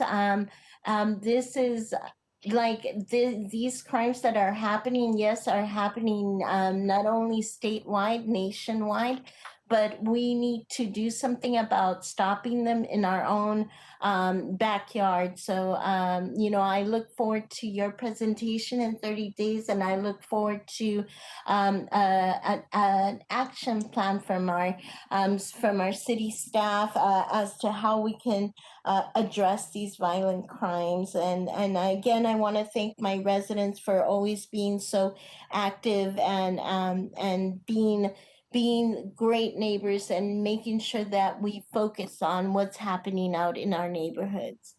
So thank you. Thank you. Vice Mayor, is that you again? Yeah, just a question for the chief and the request.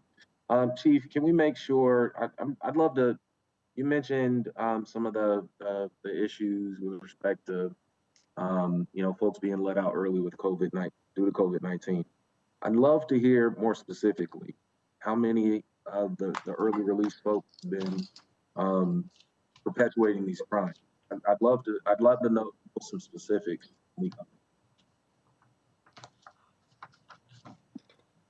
If yes, sir, Vice Mayor, if I hear your question, you want to know how many prisoners have been released due to COVID between LA County Jail and the state prison system? Well, the correlation between that and the violence that's happening in the community. I'd love to understand that. So some data to help flesh that point out. Absolutely. Perfect. That'll be part of the report if this council chooses to have that information. Awesome. Thank you. Okay, roll call vote, please.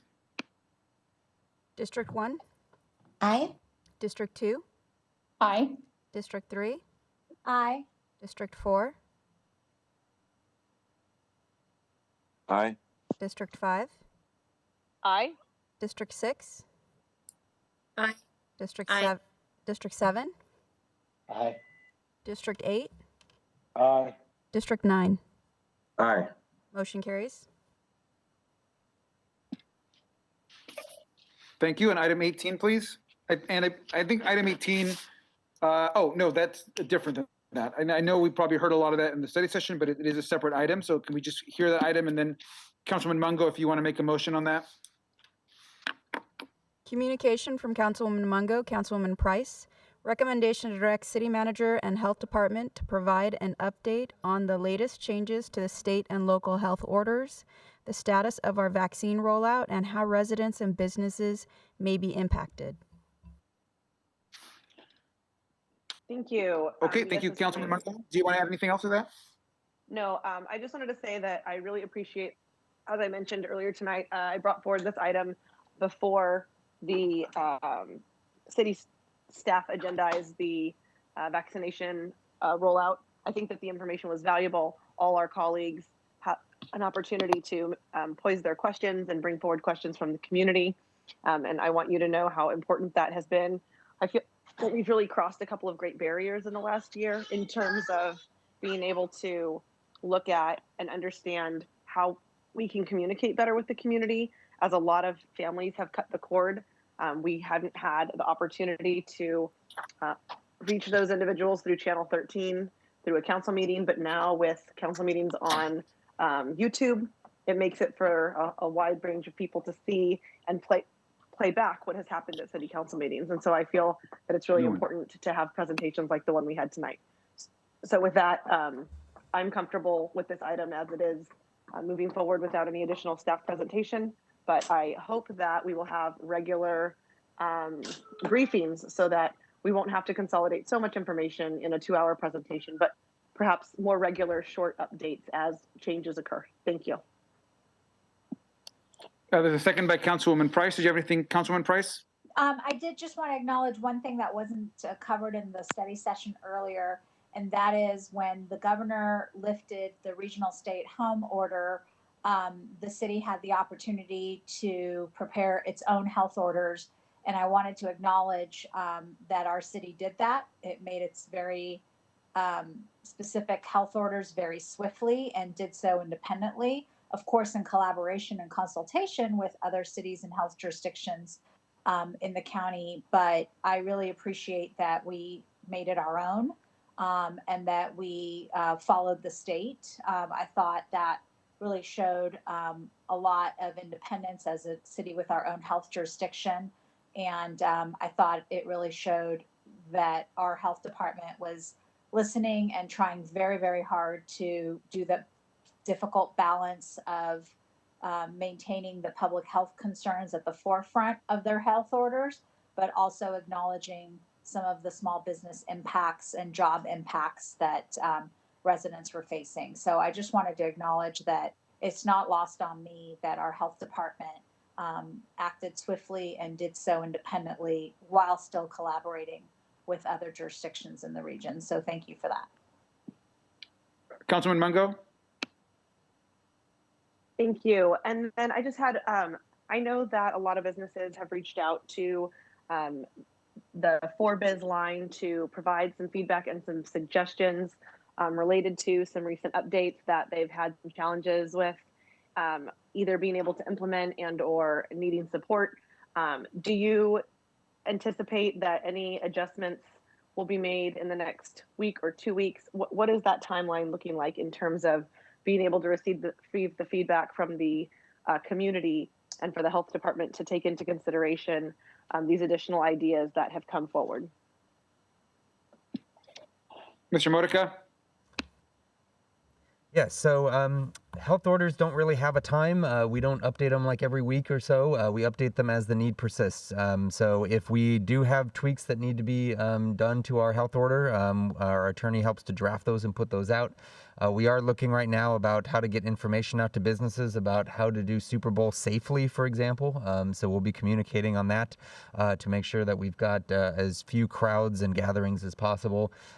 We have established some contact with the Restaurant Association and are in discussions with them about just how to make sure that we have the appropriate distance between people and any kind of nuances there that we can do within the state to implement that. But we do need to follow state guidance. We can't be any less permissive than what the state allows.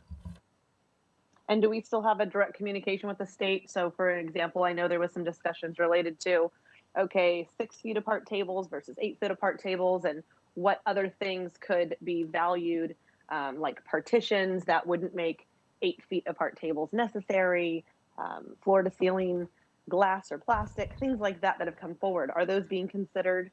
And what is the strategy on communicating that back to the community? Yeah, so we do have the ability to ask questions of the state. They have also changed some of their own regulations. So where before they had said plexiglass was allowed, especially indoors, as a suitable barrier, they don't say that anymore. And as we did the research, we are not finding that they have we do have the ability to use plexiglass as a alternative to 6 feet. The 8 foot is our way to ensure that we're meeting the 6 feet. We often see tables that are 6 feet apart, but when you put chairs on either side, then that makes it 4 feet apart because you push your chair away 2 feet. So that is our own local interpretation of achieving that 6 foot distance. If there's different ways to phrase it or work on that, what we're really trying to accomplish is keeping people the minimum 6 feet away from other tables and other people, just as we do in every other industry. That's great. And then my last question also comes from the community related to waivers for school reopening. Has there been any progress or update on that? So Kelly covered this. She would do it better than I would, but I believe in the presentation it says we do not have any more waivers. So in purple, the waivers go away, but you have to be below 25 per thousand in order to open up schools. So it is now, that program has ended. You have to get down to 25 cases per 100,000 for 5 consecutive days, and then school districts can submit that safety plan, and it goes through both local and state approval, and it's only for K through 6. You can still have the cohorting and all those different guidances as well. That still remains. I appreciate that. I know you and I have talked about that one-on-one. There's a concentration of schools and church-based schools in my district, and I really appreciate you providing that. And we will, of course, provide a link to this information in our newsletter, as always. Thank you so much. Roll call vote, please. District 1? Aye. District 2? Aye. District 3? Aye. District 4? Aye. District 5? Aye. District 6? Aye. District 7?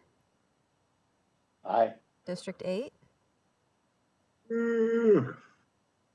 Aye. District 9?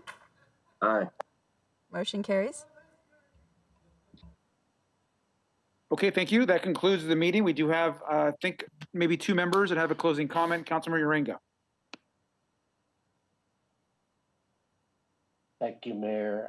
Tonight, I would like to adjourn tonight's meeting in honor of Long Beach resident Thomas Gonzalez, who passed away this morning after a heroic battle with cancer.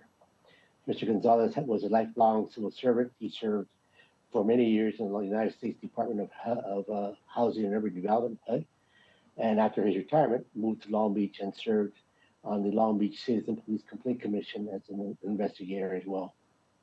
He had a long history of being involved with civil rights and racial equity, and he had served as president of the Long Beach chapter of the League of United Latin American Citizens and Civil Rights Organization. Mr. Gonzalez is survived by his wife Frances, daughter Bernice, son Tom Jr., grandchildren Zachary and Ryan, and his brother Leonard, and his sisters Yvonne and Dolores. So I want to extend our greatest and deepest sympathy to his family and friends. I also would like to adjourn tonight's meeting in the memory of Dr. Jeannie Marie Uger. Ms. Uger committed herself to helping others. She had a doctorate in school psychology and served as a school psychologist for the Long Beach Unified School District for over 20 years.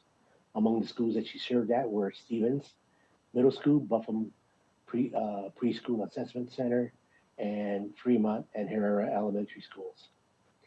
Dr. Uger was a strong advocate for children and promoted mental health awareness.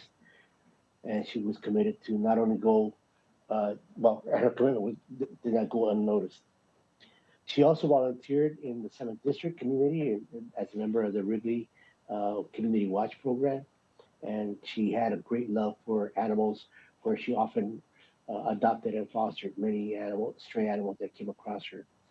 And I would be remiss if I didn't notice that she loved her Dodgers and the excitement and was very excited when they won the 2020 World Series. So tonight I would like to pay tribute to Dr. Jeannie Marie Uger and extend our deepest sympathy to her sisters, Teresa and Pam, and her family and friends. Thank you. Thank you. Did I have any other council member that had a closing comment? Okay, well, with that, we will adjourn in those memories, and our thoughts are with their families, of course, and friends. We'll conclude the council meeting. Thank you.